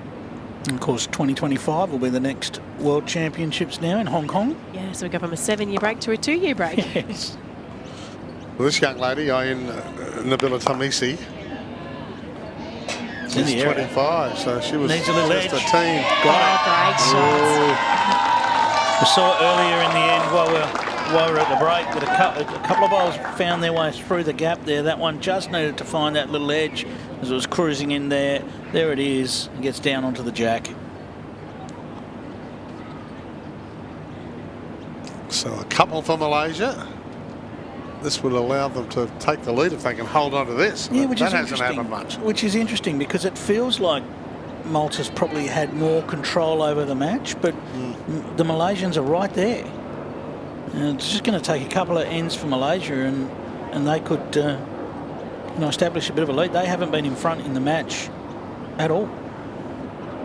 But we saw that in the men's fours. We saw that Scotland weren't in front at all during the match and could have taken it to an extra end with that last bowl. Yeah. Or won the title even with their last bowl. There's so many games you see where someone's behind the whole game, and the only time you need to be a front is after the last end. So, That's it. yeah, as long as you're keeping in touch and not getting too far behind, you're always still in the hunt.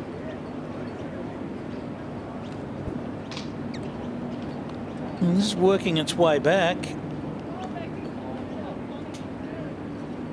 Still two. Malaysia now with the opportunity to add another and put some pressure on Malta's last bowl.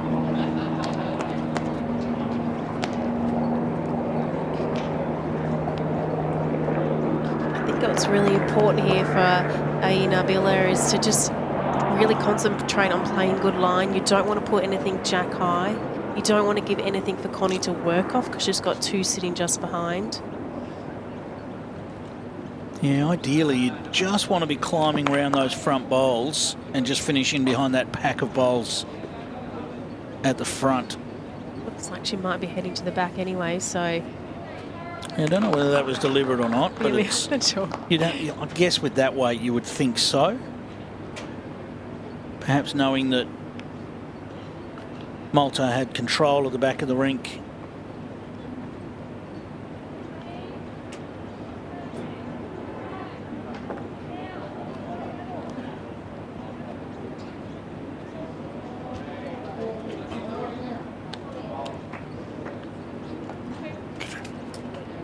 So another two to Malaysia, which means they hit the front for the first time in the match. They certainly do. Suddenly, yes, 7-6. Halfway point, and they hit the front. 18 ends to be played here. Another one of our fabulous sponsorship teams, PhysioCrem, designed to keep you moving.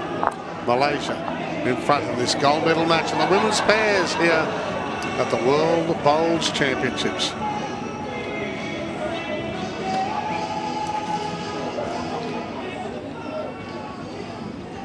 And we see reasonably long jack rolled here, a little bit longer than what we've seen so far. Most of the ends have been played over that middle length, but this one just stretching it out a little bit further, mat up a little bit, and jack just off the tee.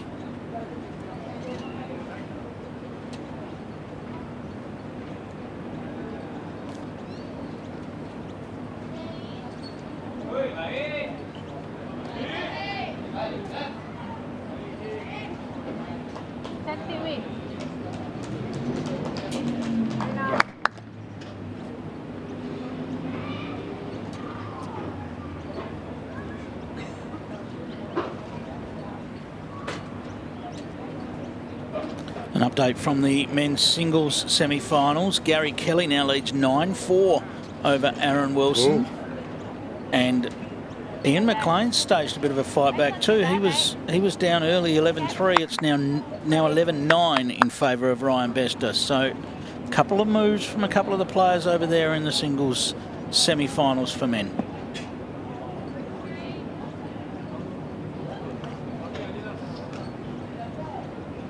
We heard Gary Kelly talk about how pleased he was to get a win over Aaron Wilson last week, Pat, and he's looking to do it again.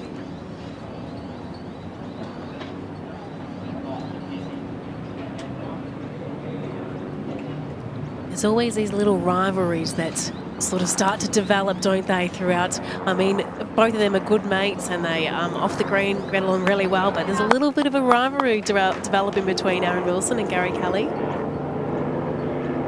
Certainly is. Interesting, we've seen this longer length for the first time in quite some time in the match. And both leaders, Aleena and Rebecca, just struggling to nail it.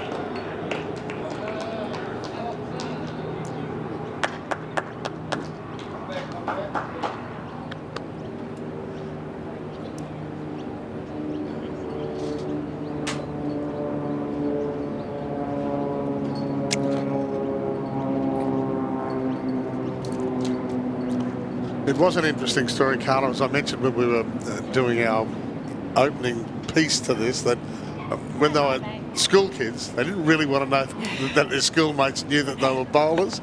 That all changed when they won a medal at the Commonwealth Games. So, hey, hang on a minute, I've got something for show and tell. And they should be proud of it, absolutely, definitely. There's no, and I think it's great to try and make sure young people out there know that bowls isn't a sport just for older people. It's a sport for every age group, and we see people starting now, you know, in primary school years, and we hear of people still playing when they're 100. But we've got a World Championships gold medal here to be decided by 4 who are only in their 20s. Yep, absolutely. Yeah. It's exciting. There's, I just think it's so great for the sport, and there's no reason that, you know, with the last game we saw people in their 50s, people in their 20s. We've seen people playing for gold medals who are in their teenage years as well over the years. So Kelsey Cottrell, you know, was just a young whippersnipper when she first started playing for Australia, and yeah, doesn't matter what age you are, you can represent your country. I said that to Clive last week when we were talking about Kelsey. She was the one that dragged it into the consciousness, I think, of a lot of Australians, because she was the prodigy, wasn't she? And she became the darling of the mainstream media to a certain extent. Yeah, the little Joey, yeah. I remember when I first started playing bowls, I played in national championships, and Kelsey wasn't there in under-18s because she was off playing for Australia. She was already the big name and often about representing Australia at an open level. So she was sort of the player for me that you thought, oh my God, I'm only 16 myself and look what I can possibly do. I think that's the beauty of what we've seen with the pathway of the wonderful young women in the sport. Karen Murphy initially, you know, then a Lindsay Clark and a Kelsey. There's been that wonderful pathway for young women to look up to and follow. And it's great to hear, Carla, that you looked at it that way. Great shot here. Malaysia are making their move. And they're making some noise. They've hung on through the first part of this match where Malta probably had the upper hand on a lot of the ends, but Malaysia find themselves in front at the halfway point and now starting to sharpen the range a little bit. Great shot from Nabilah there. Or can Connie Rixon come up with in reply? Run it out's the call from Rebecca. What a great shot. It's a great reply. The trail of the jack is still on for Malaysia.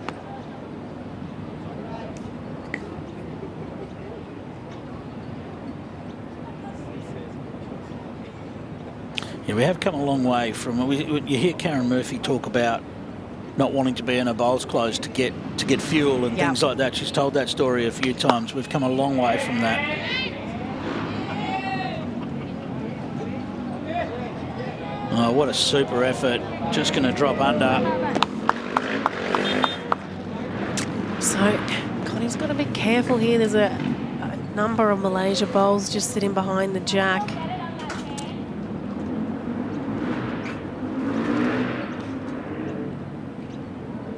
I remember distinctly during the comp games here, I was working track and field, and we'd come home, relatively late at night from out at Carrara, and there was still so much noise coming from here. I mean, we were staying in the centre of Broadbeach, only a couple of 100 metres away. The lights were still blazing here, and the noise was coming from this precinct. It was great.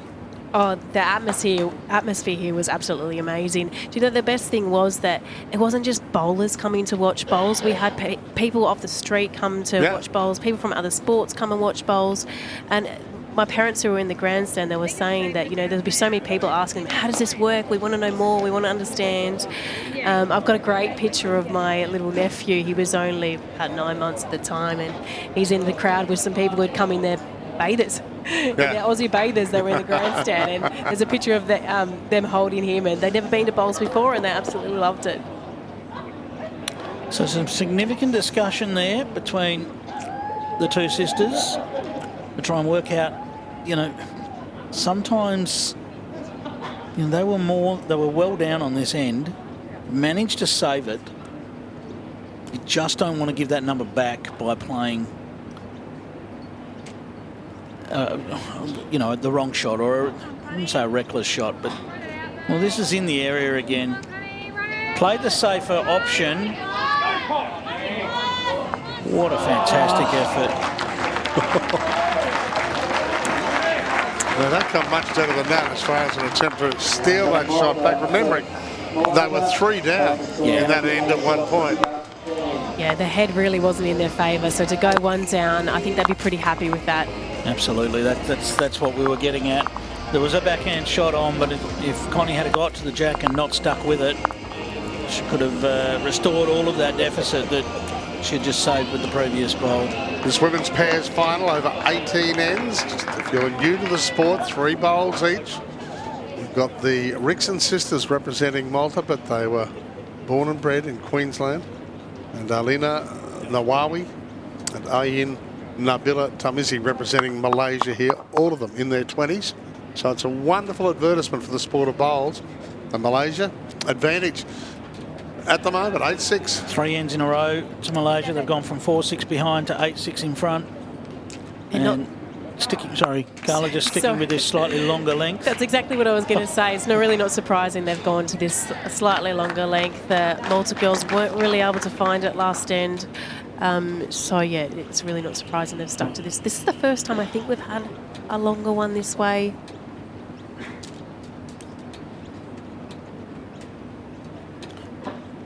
Certainly is.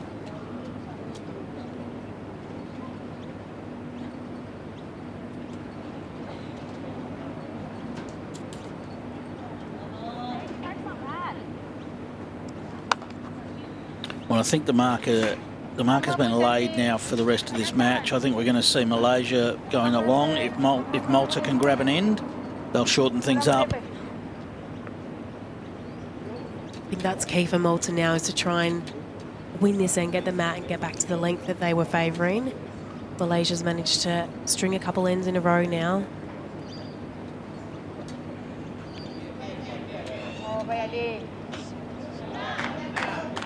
Aleena, she got a bit of jack. Well, just a little touch as it went past.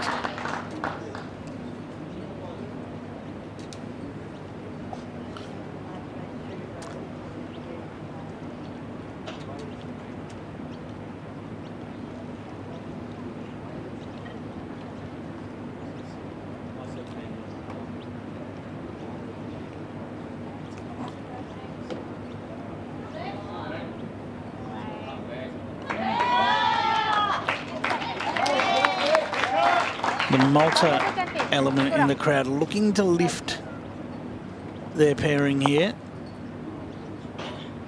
And feel the energy there as that bowl was coming in. Yeah, we talked about that earlier, didn't we? The crowd do have a role to play. They can see that their Malta girls are behind now, just want to give them a bit of boost of confidence. So that little bit of an extra cheer, a little bit of a longer clap for each bowl. Well played by Aleena. that's a great setup. Well, you can see the huge advantage of them being able to dictate the length of the end at the moment. I mean, it's been a big plus for them these last 3 or so. Certainly made a big difference. This one's just going to come up short from Rebecca.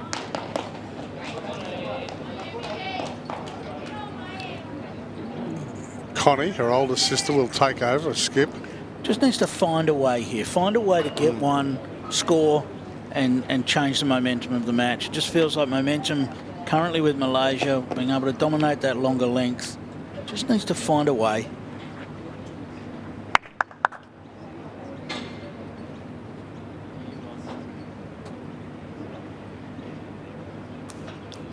Certainly results-wise, the skip, Aleena, Nabilah, Tarmizi, the more experienced of the two. Her gold medal winning exploits go back to Southeast Asian Games back in 2017.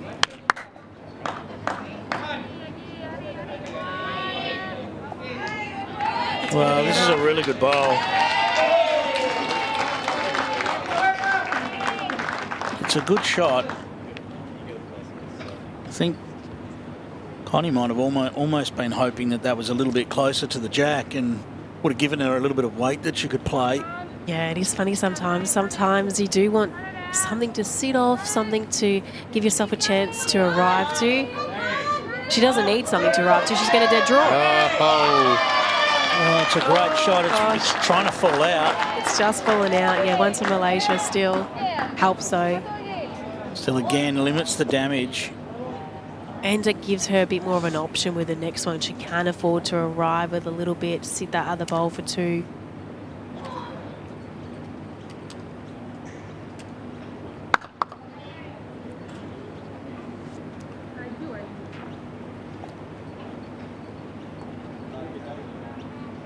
This is in the zone as well. It's looking to get down off the own. Not quite. You're still underneath that bowl. Just beat your own and you're shot. There you go, it's that simple. Just beat your own and you got shot. You love a nice simple call Do you know like what? It is a simple game, but it's not that easy to execute always. Well, it might be for you. I've tried it a couple of times.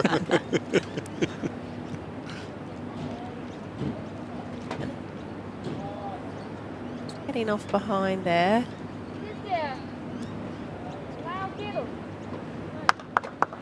Well, every reason to be confident here for Aleena Nabilah.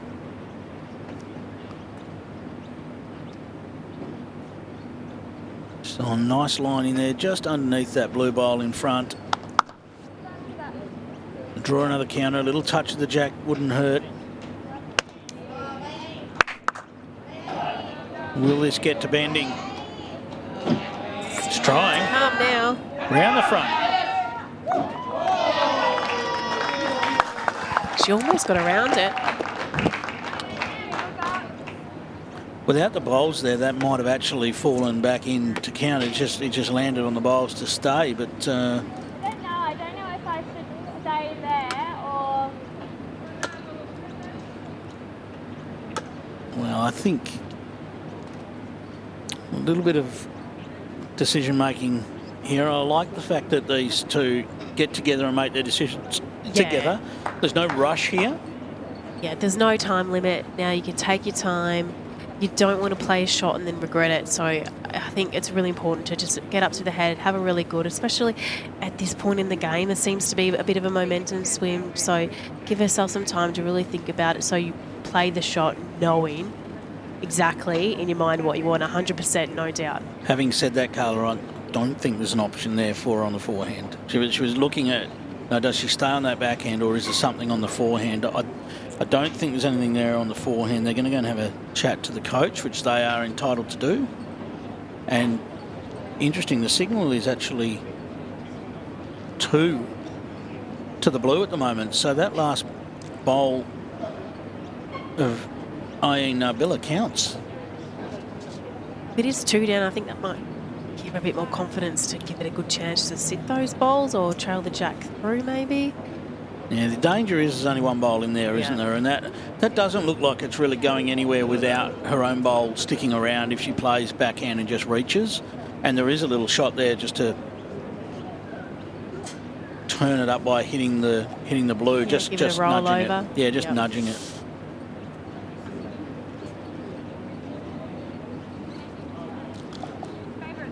So they're all the scenarios they would have discussed here.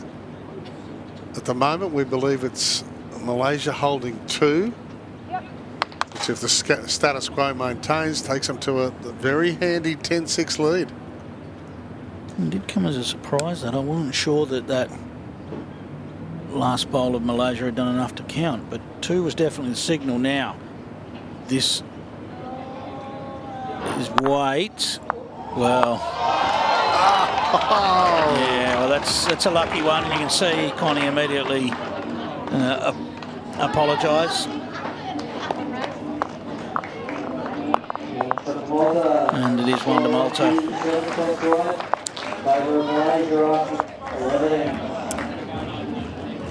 Well, that's a real game changer, that one, isn't it? A little bit of luck involved. Malta get the shot when Malaysia was dominating the end. And the lead's cut back to 1. We're here for Apia, the go-to insurance for retirees. Call 13 50 50. Get set, go.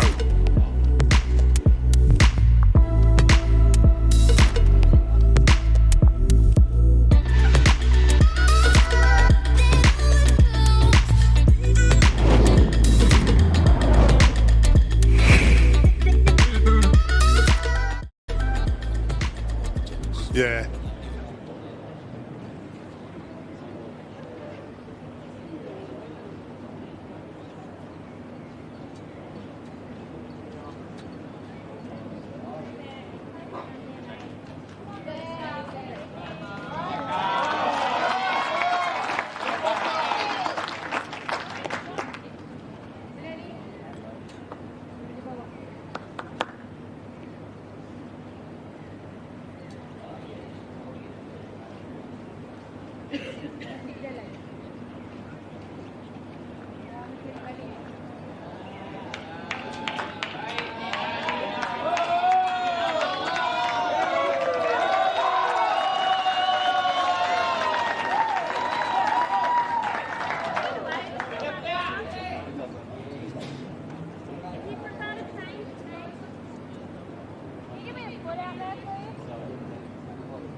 Maybe not everyone focused on the bowls this afternoon because the theme parks are only about 20 minutes from where we sit here at Broadbeach, and they attract hundreds of thousands of visitors a year. And I can tell you, I'm sitting with a couple of visitors, one Victorian, one WA. This is why millions come to Queensland, and this is why they come to the Gold Coast. I don't think we've seen a cloud all day, have we?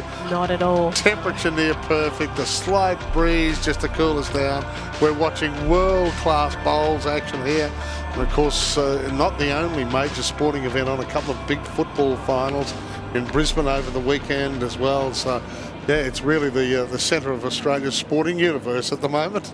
If you can't draw a smile out today in these conditions, then you're pretty hard to please, aren't you? Because it is it's just a stunning day. Yep, beaches would be packed, but Broadbeach is pretty busy as well. Watching over the men's singles semi-finals. We'll see the final tomorrow. You might have an update there. I do, yes. Ryan Bester for Canada leading 15-11 over Ian McLean from Scotland. And Gary Kelly from Ireland leading 12-5 over Aaron Wilson of Australia. In a replay of last year's Commonwealth Games gold medal match right there.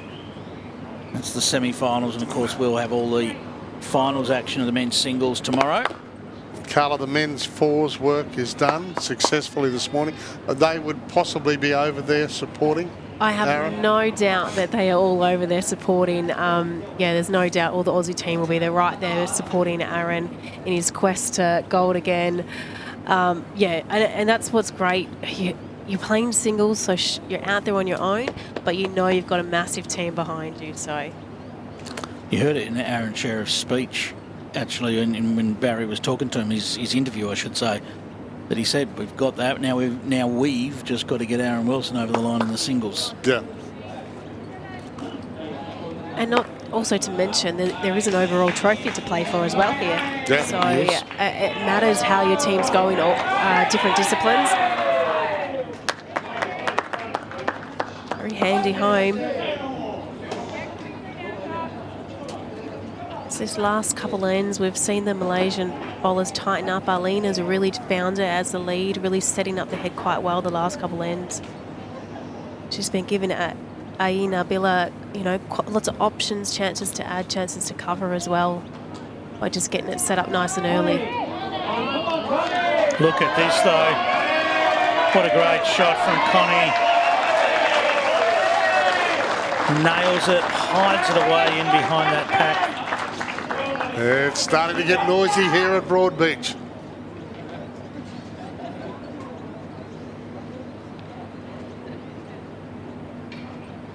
Well, the early sparring rounds, if you like, have been done, and now it's the big hits that count. I wonder if there's any thought of coming down on the forehand through the two blue bowls and pushing them up onto the shot bowl or jack. I think they're sticking backhand.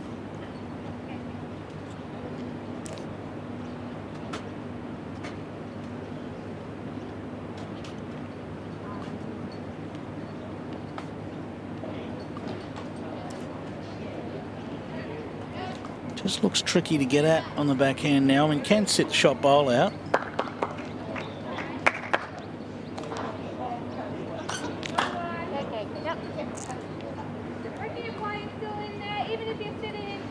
It's like Barry's got quite a good view down there. We might just see what his thoughts are on this one, Barry. I wonder whether they might have been tempted to play through the blues on the forehand there.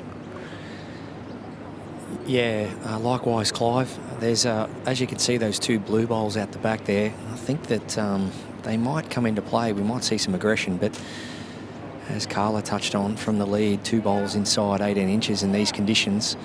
These bowls are just starting to run on now. It'd be up around the 17-second mark. And where the jack is right now is the firmest and hardest part of this particular rink. So around that sort of 10-foot mark up from the 6-foot mark is where all the foot traffic is, where you would have seen today where the majority of the games have been played. So, and we've had the roller as well. So as that extra compact on the green and that foot traffic starts to play its part, you see that it's really hard to get right on top of the jack where the jack is at this particular moment. So interesting here. Malaysia obviously don't want to flick a few of their own bowls out, but there is an option, like you said. Forehand, looking for jack movement. If it kills, they pick a couple up on the tee, or they may get the lock, blue through the shot bowl and stay. Well, it looks like the forehand shot is the shot now. That is the shot they're going to play now. The only issue I've got with this is nothing's changed. Could have had two shots at this instead of leaving it to the last bowl, but it's weight on the forehand. Oh, just clipped it off clean. Just wonder whether it would have been better to have two shots at that. But all after 12. So we're 2/3 match distance. Nothing separates them again. It's 8 apiece. Malta and Malaysia. We're going for gold in the women's pairs. Hey, Carla, that perhaps a pointer to where they should have taken a little bit more time on the second bowl there of Nabilah to say, well, what shot should we be playing here? Because almost a wasted bowl, the second bowl. Yeah, and the thing is, even if she had played up through that with the second ball, even if she didn't get shot, it may have created something better for her last bowl.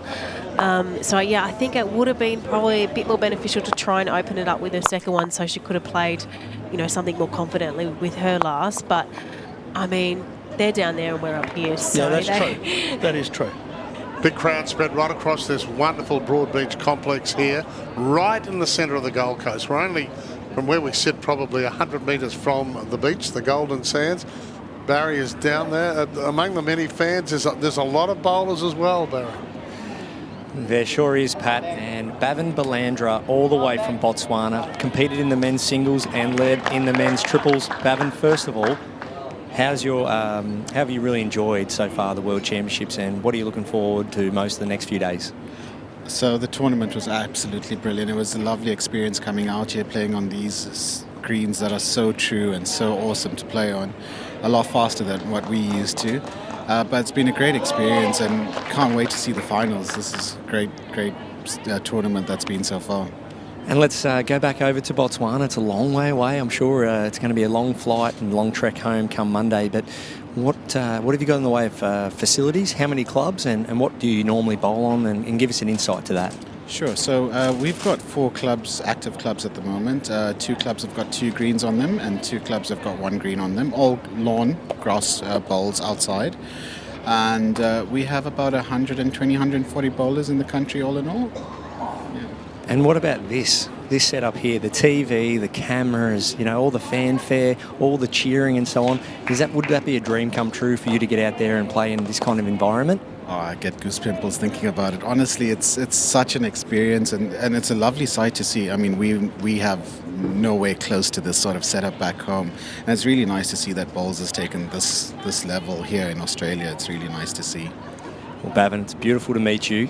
Well done. All the best with the rest of your career moving forward in bowls. Hopefully you can get some more people out there back home taking up this wonderful sport. And maybe one day, even the Australian Open, we could see you out there on the TV wink going for gold yourself. Hopefully. Thank you very much. Thank you. Bavin Balandra, all the way from Botswana. All the bees. Good stuff, Barry. And Barry's a bee as well. Yeah, that's exactly right. I just, from the stats, which I've repeated a few times, but Botswana, obviously one of the countries here, 44 countries represented. This is our biggest ever world titles. Almost 1,250 matches, 400 plus players, 140 coaches, many more officials. And we've got 5 Gold Coast clubs being used. So aside from this one, this wonderful complex at Broadbeach, Helensvale, where we were last weekend for finals, Musgrave, Mudgeeraba and Paradise Point, as we watch another high-quality shot here. Great shot from Sorry, that's Aleena. Great shot from Aleena. Now, our singles semi-finals, they could be nearing completion. Gary Kelly leads 17-6 over... That's Gary Kelly of Ireland, of course, 17-6 over Australia's Aaron Wilson. And Ryan Bester from Canada leads 18-11 over Ian McLean from Scotland.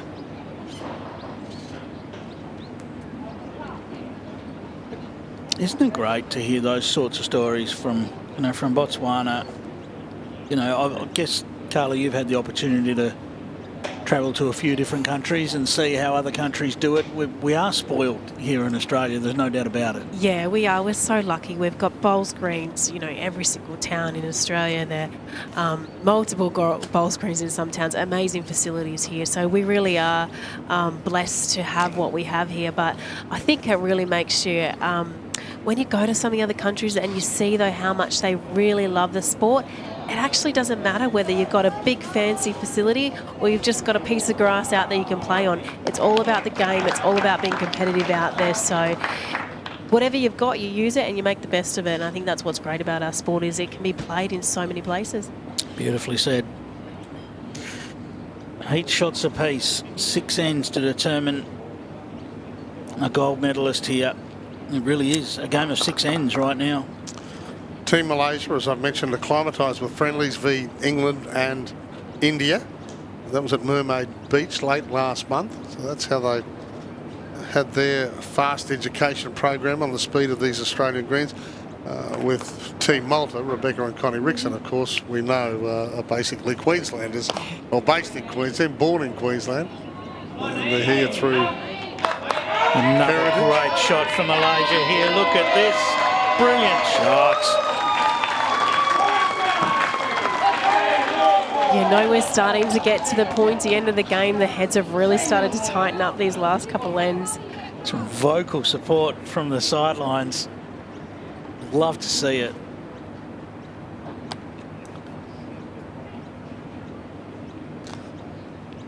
And Connie come up with something in reply. Didn't far away. Didn't far away at all. Just on the outside.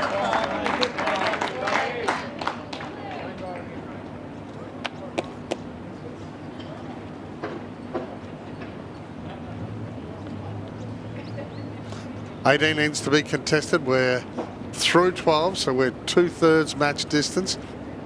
And nothing between these two teams. 8 apiece. No more than a 2 scored in the match so far. It's just been 1s and 2s.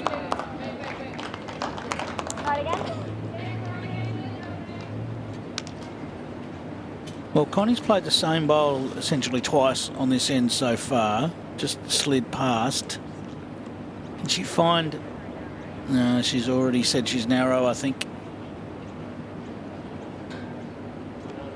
The thing is, she couldn't play exactly the same bowl again. She knew she was on the outside of it, so she tried to tighten it up a little bit. And realistically, it's you know, for the distance she missed the jack by, it's a millimetre correction.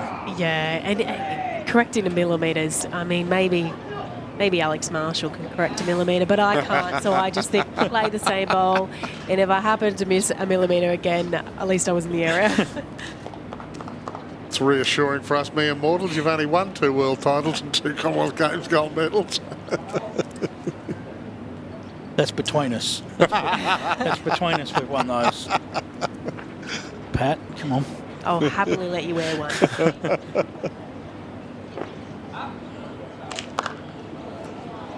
Not far away again. Does need to have the trip. Just going to come up short. But we'll get the deadlock broken. We get 2 for Malaysia. They go to a 10-8 lead after 13 ends. We're here for Right at Home. Switch to better quality disability support. Choose Right at Home. www.rightathome, one word, rightathome.com.au.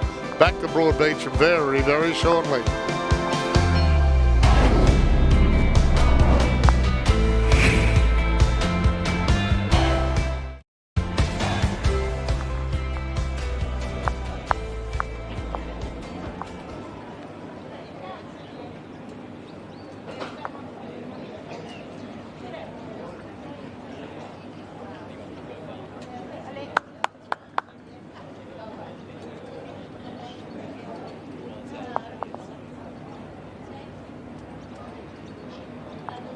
Cantik jalan.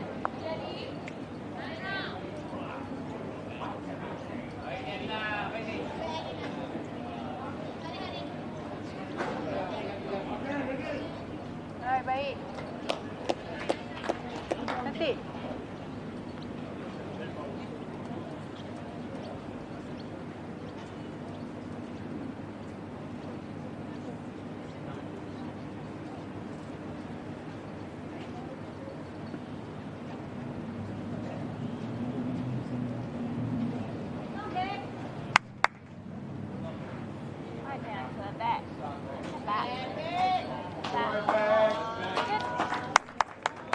Sama Aleena, cantik.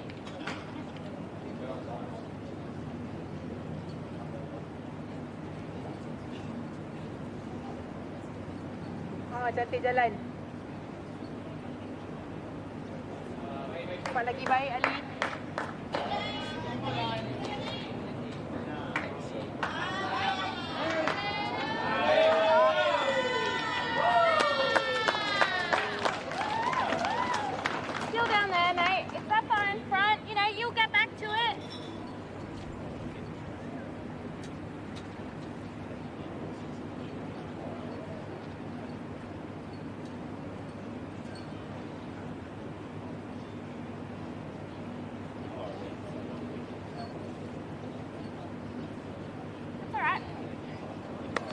Ali lagi, Ali.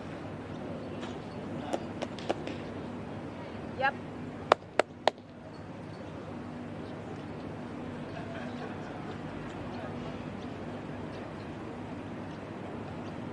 Oh, cantik jalan. Ada tambah.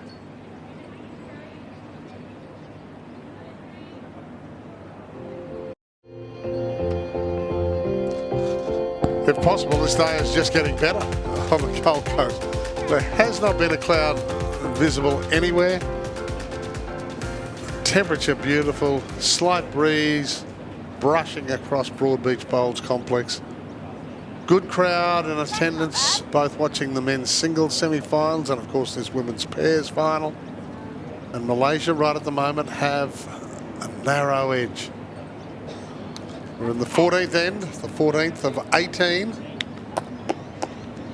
And Carla, it's impossible to pick right at the moment, isn't it? Yeah, there's been times where I thought, Malta had the momentum, then Malaysia, then all of a sudden Malta, strung a couple ends together again. I just can't pick it yet. I can't really see where this is going. I am finding that these longer ends, Aleena has managed to sort of nail the jack a little bit more consistently. Yeah, but it's just hard to pick right now. Aleena Nawawi is the Malaysian lead. The more experienced Nabilah Tarmizi is the skip.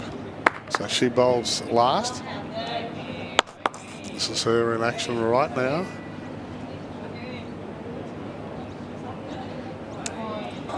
Just pull up a little bit short.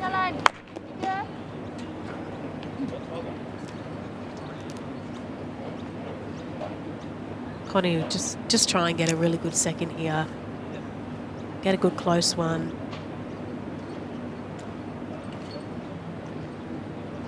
Then you can start to think about getting the shot. Found it. Pretty good line. Just sneaked under.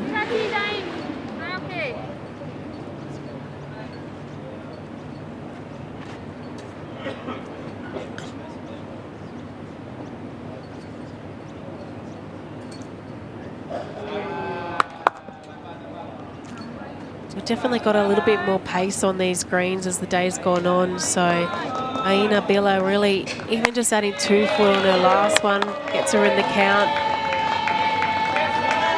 She has another good one in there. This is by far the biggest match for both teams. Don't worry if Jack goes back this way. We've got Said there's been a silver in the triples. Yep, big weight. For Tarmizi at the 2022 Commonwealth Games in Birmingham. So she reached the final there. And of course, the sisters, Miss the front, miss the front. Rebecca and Connie, bronze here at Broadbeach in 2018. But this, in the context of their young careers, the biggest match they've ever played. Yeah, absolutely. It definitely is. And it's exciting for both these teams, regardless of the winner or the loser. They're both going to go away winners from this event. It's going to add more experience to them.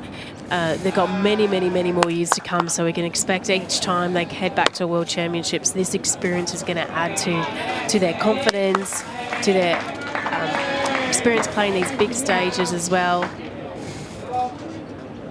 Now, Clive, you've just rejoined us and you've got news from the other greens. Yes, our singles final is decided. It will be Gary Kelly from Ireland to take on Ryan Bester from Canada. Both, well, fairly comfortable winners. Gary Kelly 21-6 over Aaron Wilson, so he's done a bit of a flip on the Commonwealth Games gold medal match, and Ryan Bester 21-14, a reasonably comfortable win over Ian McLean. 21-14 can be a close singles game, but still a 7-shot margin there for Ryan Bester. So we're headed for another high-quality final tomorrow. We were assured of that with the 4 players that were in the semi-finals, that's for sure.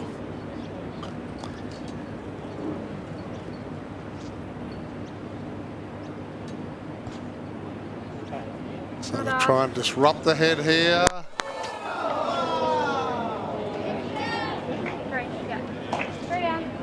Well, 3 down.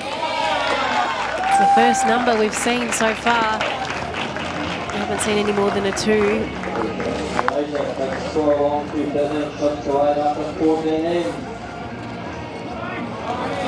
It goes to 13-8.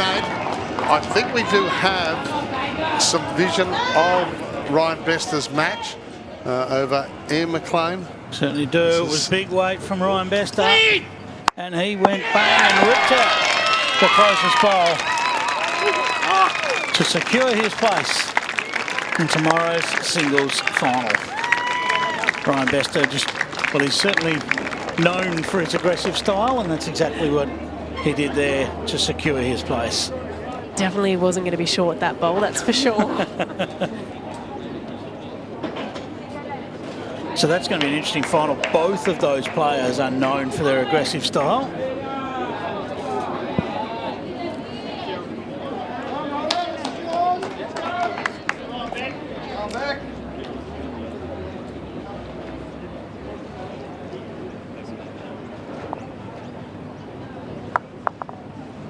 Not quite as long as Malaysia has been playing. Come up maybe a metre or 2 shorter than what I think she would have liked. They've really been dominating those longer ends.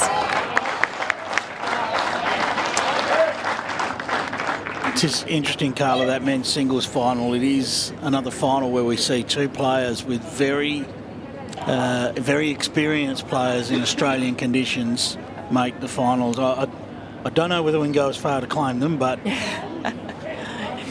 Not yet, but... We always love to claim a winner here in Australia. Well, Ryan won 2004 a pairs gold, so he's been around the scene for a long time. He's a superstar. Both of them are. I think what it ensures is a massive crowd for tomorrow's final day. If you're thinking of getting along here locally, make sure you get here early to claim your seat, because you will need to. Australia and New Zealand in action in the women's triples final tomorrow as well. But right now Malaysia has put their foot down, and it's down to Malta to fire back. Almost a must-win end here for Malta. Yeah, I think if you don't win this, then you're starting to think about having to chase numbers. So yeah, win this one, even if it's just a 1, it keeps them in the mix. Well, 5 down with 4 ends to go. Reality is if you drop an end, you're then 6 or more with 3 ends to go. That starts to get difficult. So this end is crucial. That 3 to Malaysia, it couldn't have been better timed for Malaysia.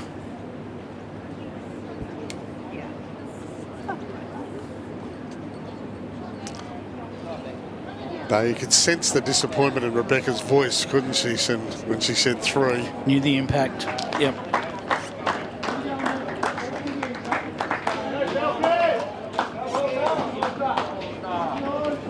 Brilliant sunshine here on the coast. Good crowds. Many of them with these men's semi-finals finished are now coming over here to watch the last of the day's competition unfold. 3.5 ends left to play. And we'll have a new gold medalist. Just repeating that, the history there. So Malaysia did win a gold at world titles level. That was in 2008 in the men's single. Safwan Saeed. Safwan Saeed, yes. Yeah. Very, very good player. That was in Christchurch in 08. Malta has never won a gold medal. So we'll be looking at Malaysia's first for the women's team and Malta's first ever. I'm curious how many times Malta's actually competed at the World Championships. I don't remember them being there last time, but I could have forgotten. There was a lot of countries there. Of course, we also know one of the Malta players that would have been here, Mark Malagorski, who lives up in Darwin, and he's had a rough trot health-wise over the last few months. Hopefully he's watching and really enjoying this match, and we send good vibes to Mark Malagorski.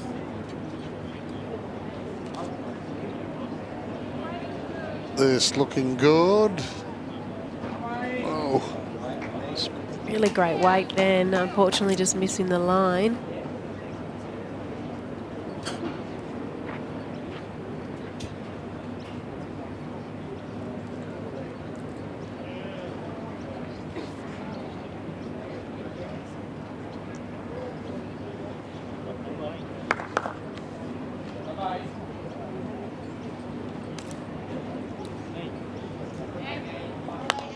Well, this is in the zone as well. Is it getting down in time? Just caught the outside edge.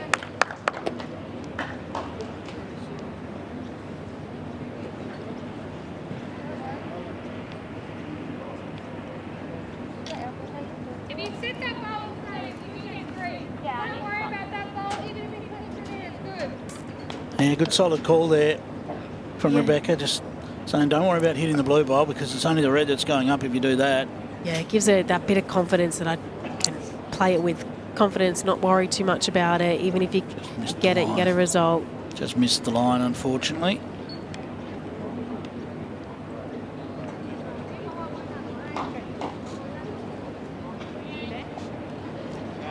So I'm not 100% who's holding down there. I've been looking for a signal, but I haven't got one yet. The marker's called a measure, so...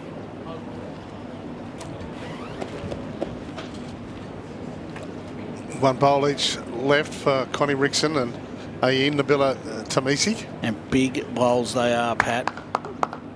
These two bowls go a long way to affecting the result right here.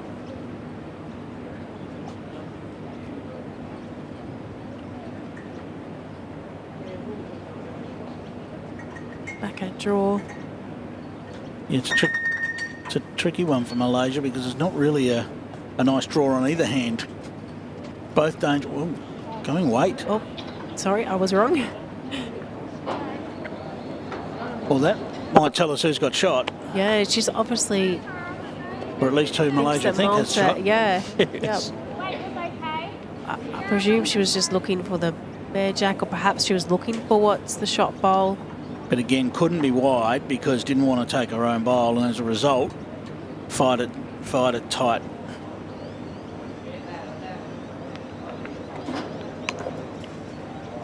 This still looks to be holding off on the wide side. Trying to get back late. Well, I think the tape might be coming out here. Right. Oh, well.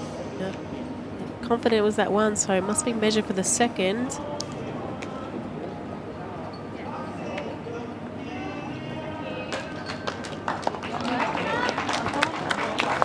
One Malta. That's a relief. Maltese fans exhale in the grandstand. It's 13-9. This final still well and truly alive.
Great indication from our drone shot as to how close we are to the beach here.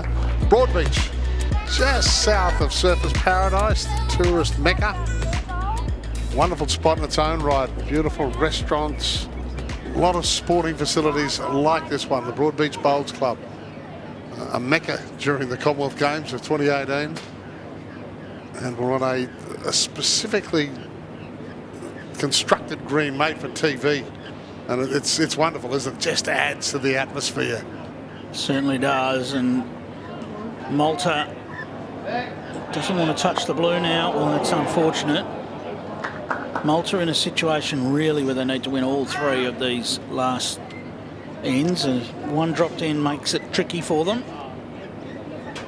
And unfortunately, that bowl that was rocked in was already standing up and it fell out. And unfortunately for Rebecca, she just popped it back over again for one to Malaysia.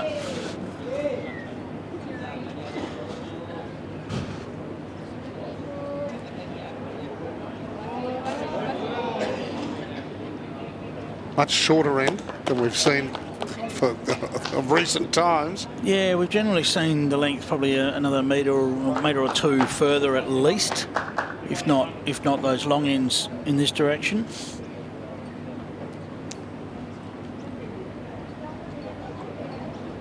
It's not surprising, though, to see that Malta... I did see Rebecca go over to the coach, have a little chat before she rolled the jack.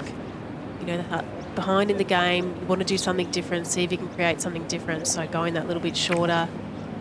I was interested. I was thinking maybe they might have taken the mat up and put in a completely different position, but they still have changed the length by, just shortening the jack a little bit.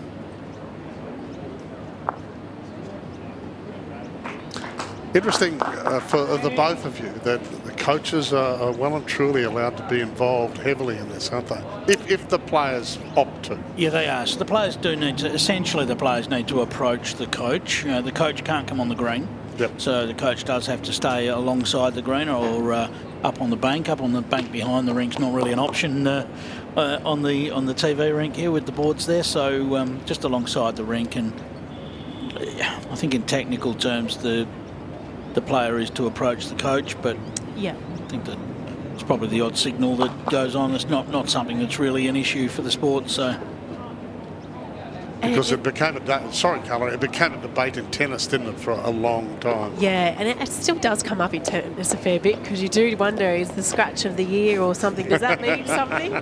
So I guess that's taken out of account in bowls because you are allowed to speak to the coach. And sometimes it's not even talking about bowls at all. Often it's just to have, if you need a moment to get away, just to go to the coach, talk about the weather, just something, just to get your mind away.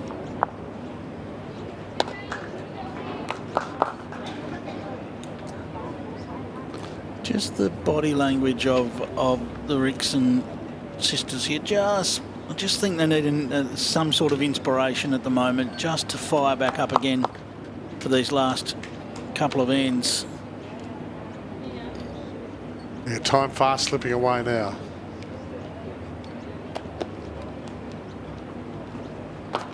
So the backhand shot's there to turn the red bowl up to jack or just sit the blue out. That's the call. Needs to really commit to this shot. Does Connie successfully play this shot, and they are right in the match.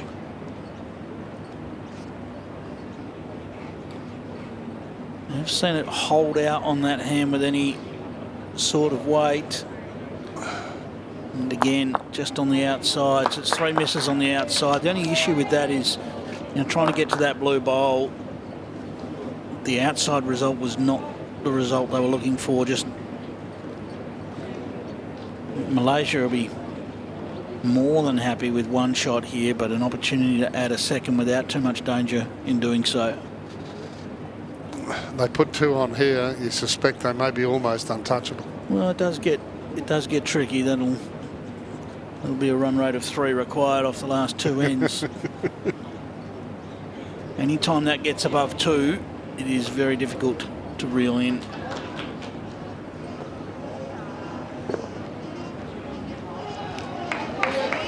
One more to Malaysia. 14-9. 16 ends. 2 ends remain. And this is by far the best lead either side has enjoyed in this final. Well, we say 2 ends remain. Of course, if Malaysia were to score 2 here, then that will be enough, because that will give them a lead of only 6 bowls, so that would give them a lead of 7 shots, and that will be the title. Barry's down there. Is there an air of inevitability about this now? Oh, Pat, we always love a twist in sport, and why not? Let's see if Malta can score a multiple here and keep this alive. No one wants to see a game finish before the ends are up, so yeah, why not? Let's see if Malta can score a multiple here, or yeah, try and at least get their bowls in the right area to create a number. And Clive's all over that narrow hand. It's a flat easterly now, coming straight in off the beach, which is only, as we know, a couple of 100 metres away. Flags are blowing from the east, and that hand now, you can see that's already outside the chalk line, coming in on a high line. That draw is around about 8 or 9 feet wide. And we've seen that for so many years now, especially during the Australian Open, that hand there is the most used hand. Players preferring the wide side, getting some really good touch off the draw. But Rebecca's job here is just to get them in good areas, get them up, get them out of the way, and allow some form of opportunity for a multiple for her skip in Connie. Just a metre short there. That can be the only short bowl. Must make sure the next one just gets up to that jack and gives it a chance. Yeah, it's really key, isn't it? If you're trying to chase numbers, you need to group them, and you need to just group them right in behind, give yourself a chance. Particularly in the respot game, Carla, where you don't get a chance to kill the end and have another shot at it. You know, when you need, they effectively need at least 2 here. A 3 would be ideal. It would give them a chance to only need 2 on the last end to force us to a extra time. As we've mentioned a couple of times, Team Malta took down 2 of the faves, Australia and England, during their prelims, and then in the semi-finals they beat England. So they would have come in here with a deal of confidence. Rebecca and Connie.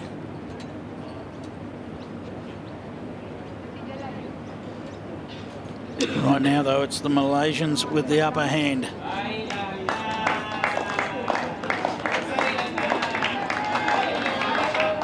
Not quite going to run all the way, but it's enough for 2. And 2 will get it done. 2 will get it done. I mean, really, 1 goes a long way to getting it done as well. Most teams would back themselves not to drop a 6 on the final end. Well, this looks like it's struggling for weight.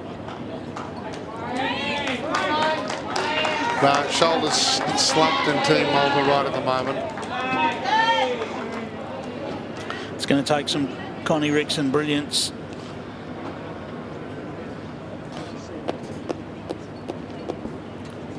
And right now, Nabilah will just know that if he can nail this jack, she could almost lock away a gold medal at the World Championships.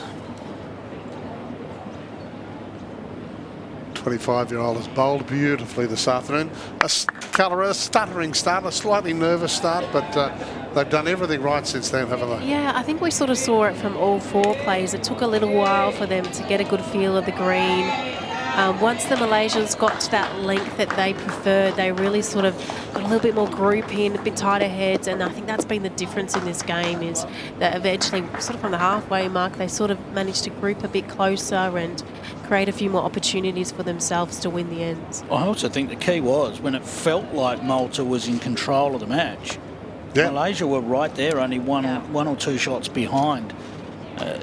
And you know how momentum can swing in any sport. The Malaysia's bowls president put a semi-final appearance as, you know, that would be really, really good for this team. The team is ranked number 7 in the world, so they're contenders. They're in the conversation. Certainly. think the goal always is, you know, you get to the pointy end, you get to the finals, and then you just let the rest happen. And that's what's happened for these girls. Connie's close here. Just not going to get down in time. Well, options though. Yep.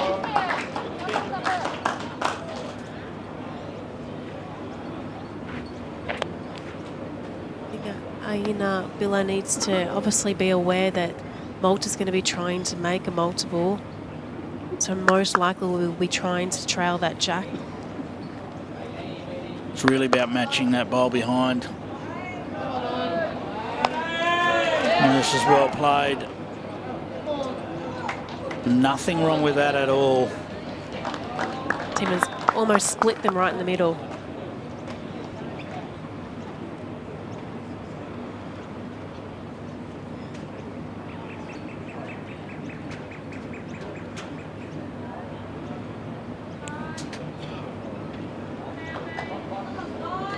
She drawing this, Clive? Well, it just needs to pull up. It's just rolled too far, I think. It'll still be 1 to Malaysia. Not quite enough to clinch it early. But you would have to think enough for gold eventually.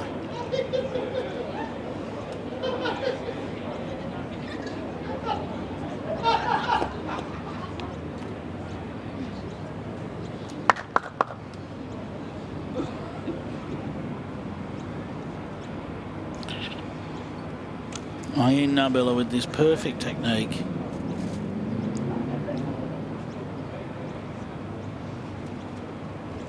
Every bowl comes out perfectly.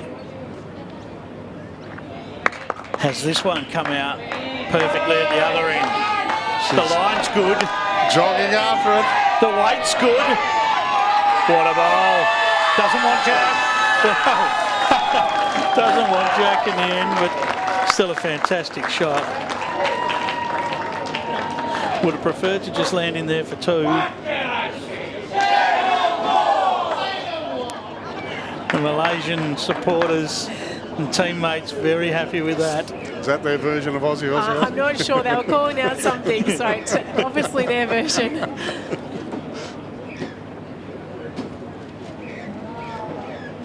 Well, swinging for the bowl potentially. Yeah, well, clip it out of there for 2. Prior to that shot, she, had a chance to trail the jack. Now she can't see it, so trying to just get the edge of it. I think that's the shot. They're discussing it there in the middle of the rink. I think it has to be swing for the bowl, clip it out of there, grab 2, and go in search of 3 shots on the final end. 1 bowl left in this penultimate end. That belongs to Malta's Connie Rixon, the 26-year-old skip. When you look at the bowl this would take to draw the shot, I think the percentages are we're trying to clip the bowl out. And even then, just drawing the shot wouldn't be enough. It'd need to get a little trail of the jack. The multiple on offer is to get the bowl out.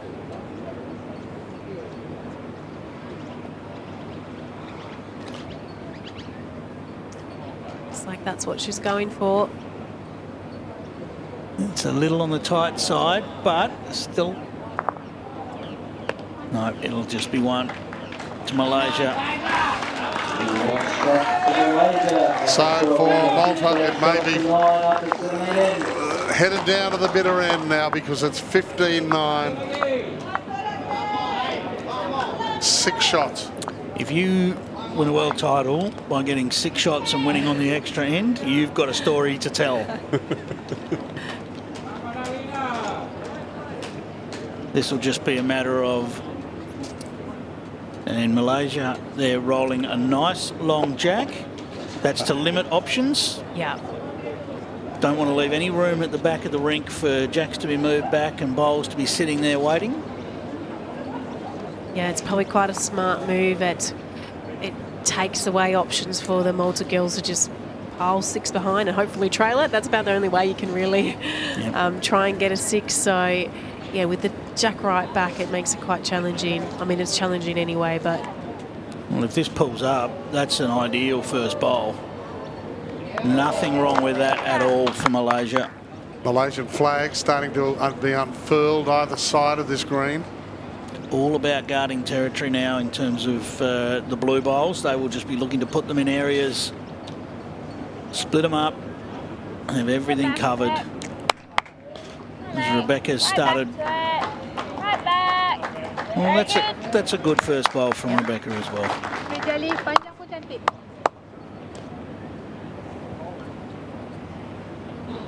Ideally for Malaysia now, they just land on between that last bowl, that first bowl of Rebecca's and the jack, and just split things up. Malaysia's men's pair picked up a bronze here at these titles.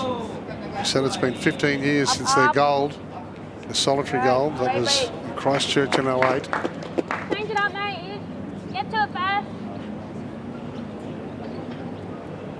Becca obviously swapping over now. Can't afford to run into a short bowl when you need all 6 in there, so swapping over to the backhand. Just cannot afford one false move here. Hold up, back. Played it well. Four to go. They're alive at this point.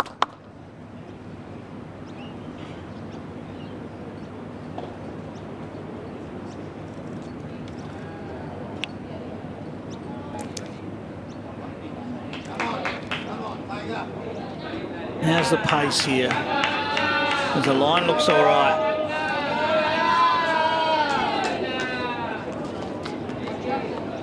Same as the last, mate. Weight was perfect.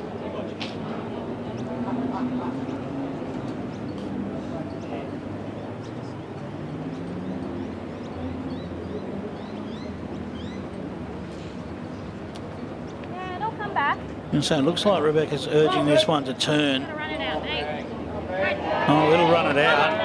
Down you get, mate. And then you bowl back. Well, Fine. You count. Well, it's painful, isn't it? The game's still alive. Problem is when you need 6, that chance disappears quick. Yeah, it only takes one, doesn't it? 3 it is at the moment, though. Really, look, Rebecca couldn't do any more than what she's done with that end. She's got Absolutely. 2 past the jack. She's got another one sitting there that's shot. She set it up almost as well as she could.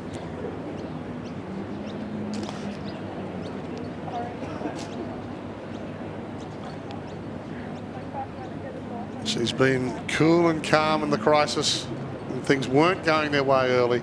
So Nabilah Tarmizi, silver medalist at the Commonwealth Games in Birmingham in the triples. I love the poise at the moment. Took her time walking up. Took her time before she approached the mat. That perfect delivery again.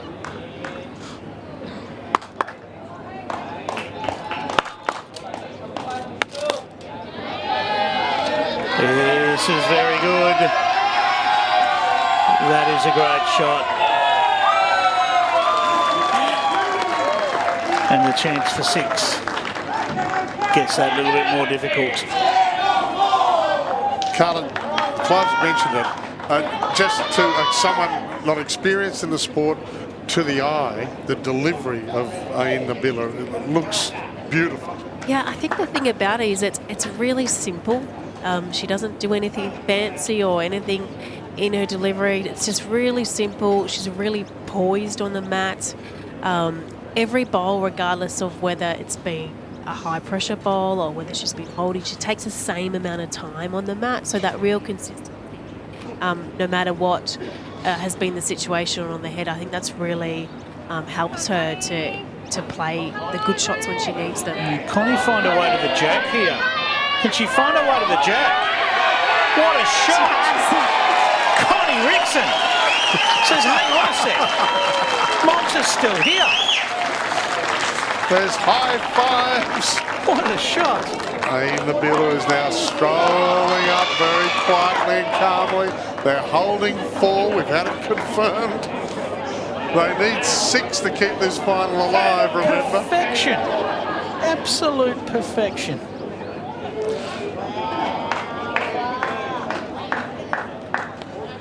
Malaysian coach out of his chair. The flags have gone down just quickly for the moment. Is there a temptation to play some weight up through this, Carly? You get one bowl, it's all over. I would be very tempted to be playing some weight up through this. From the mat, it looks like you can see at least a couple of those red bowls. There's a nice target there, a nice sort of, you know, the 2 bowls bordered with the jack in the middle. You hit something, you're the gold medalists. That's what we're going to see, I think. Any contact.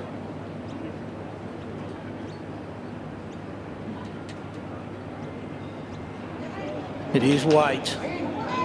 If a red ball goes off the rink, that will do it.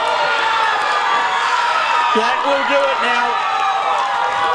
The Malaysians wanted to jump on the rink.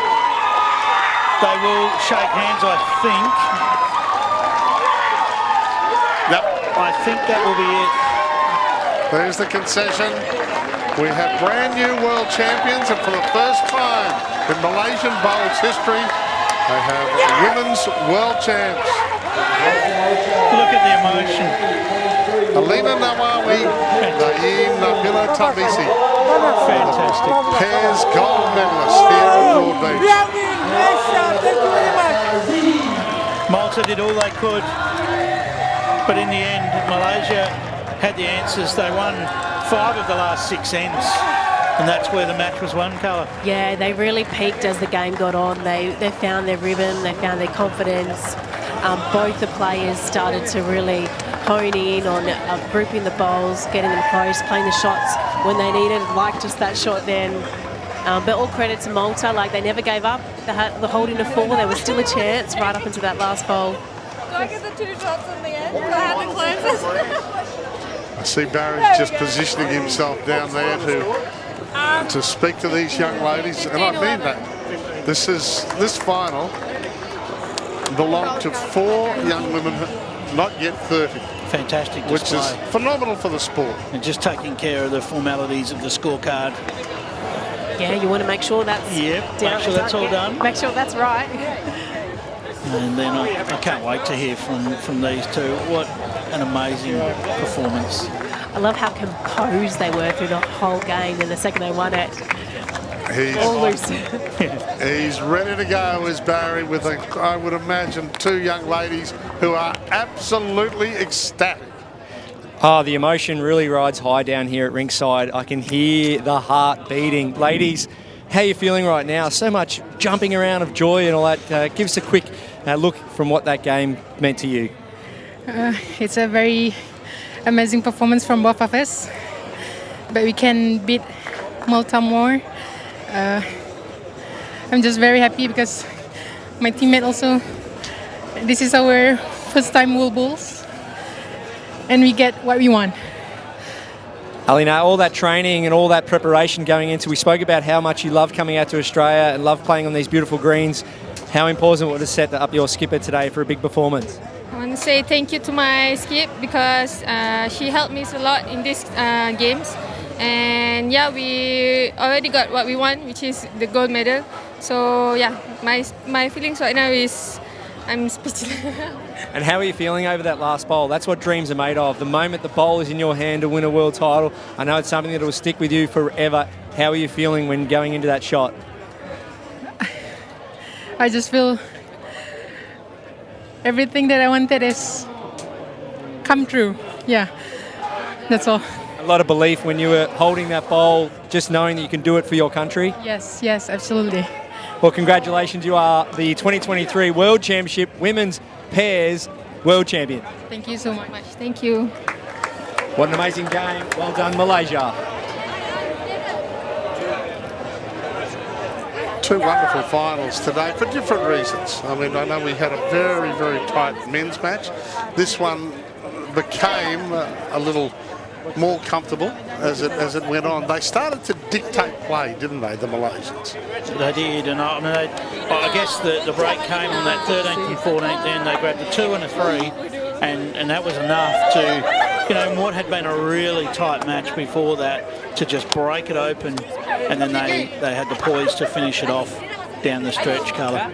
Yeah, and it's so great to see the emotion in their voices. It means so much, all the hard work, the dedication. For it to end in a gold medal, how much better? Thank you. Well, you know what it's like.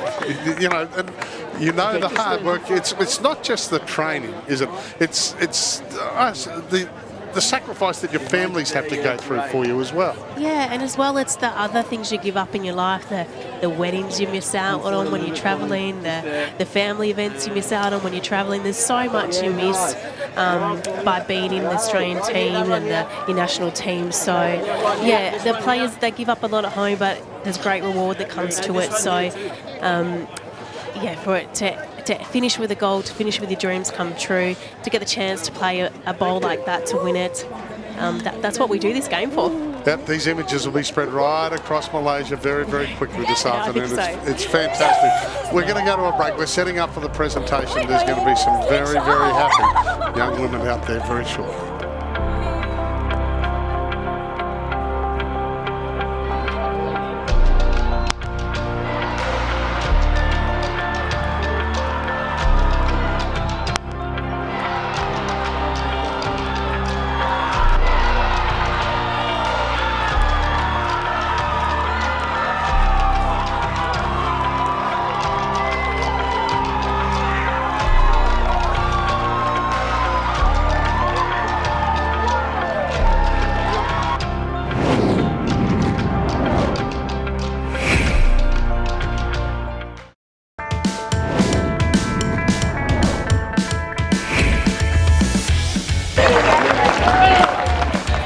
More celebrations as we look at this. It's wonderful. This is their first World Championship.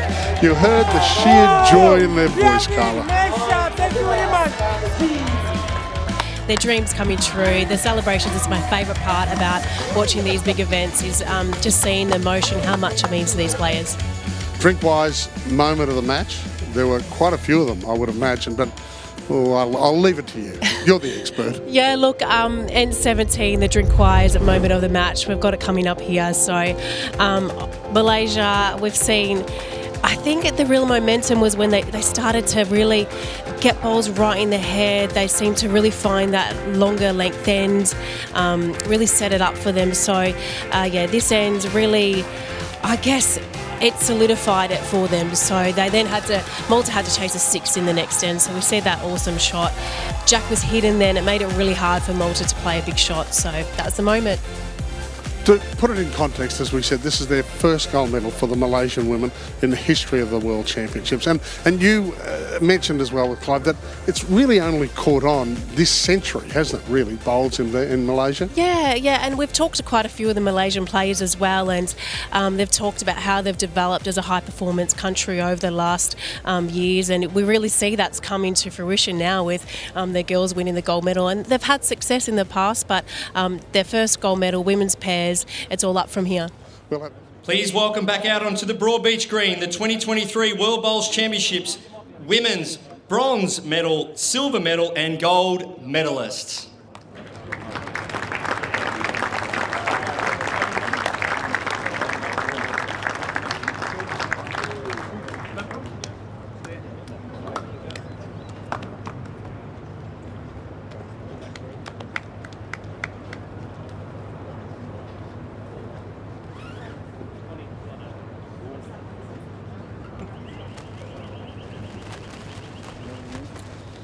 Please. Turning our attention to the second discipline, the women's pairs, with the medals presented by Bowls Australia Chief Executive Officer Matthew Kennedy.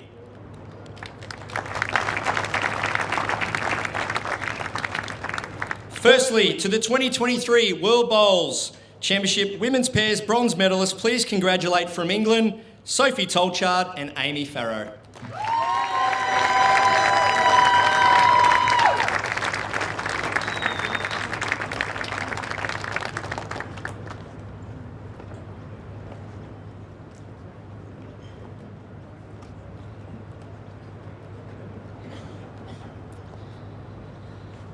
And from Scotland, Emma McIntyre and Claire Anderson.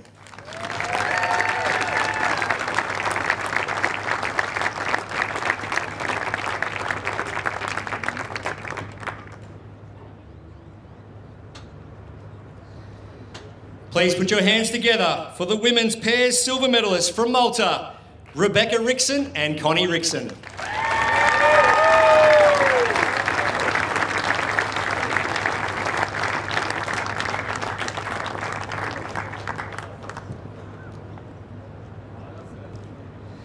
Now to the 2023 Women's Pairs World Champions and Gold Medalists. Please congratulate from Malaysia, Aleena Nawawi, Nabilah.